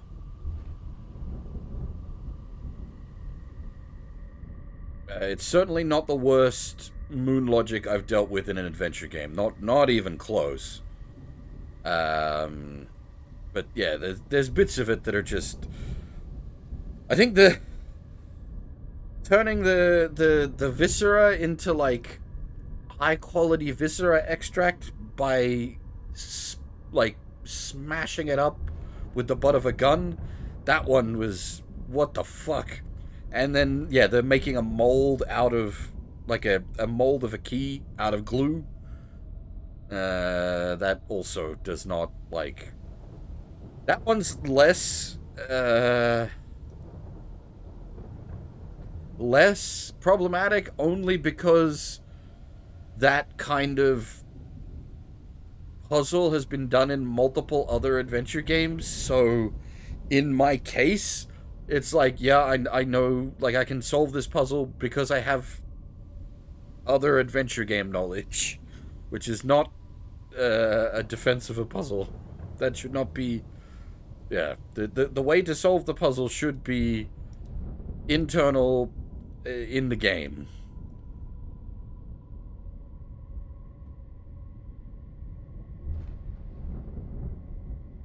But yeah, I quite enjoyed this. It sets up the setting quite interesting. I definitely want to see more of this, like, world, universe, etc. And since there's 2 more games, we'll absolutely be able to do that. I'm probably going to do the direct... Well, it's not... Okay. There was a game they released shortly after this. I think this was 2015, and then the next game was 2017. They released a game called Kane, rather appropriately considering, which was a free game, so probably a bit shorter overall, I expect, but set in the same setting. And we'll probably do a playthrough of that shortly, and then they released another full game late last year called Stasis Bone Totem, which is yet another game set in this setting, but that one's like a full paid product. And apparently, from what a lot of people have been saying, they learned, like, they super learned their lessons from this game, and Stasis Bone Totem is a much better game as a result. So I'm actually pretty looking forward to that. Yeah, that's it for Stasis, however. So we're going to finish up here. It's only been a 3 hour 40-minute stream, not a super long stream, but yeah, I'm gonna finish up here because I got work in a couple hours, so there's not really time to try to do anything else. If this had come up like exceptionally short, like under 2 hours, I was gonna go straight into Kane, but it did not. Came closer to 4 hours. I think Wiki is currently... Oh, the interface has changed. That's weird. I do plan to do SMT5 Vengeance at some point, but probably not straight away. The raid interface has changed. That's annoying.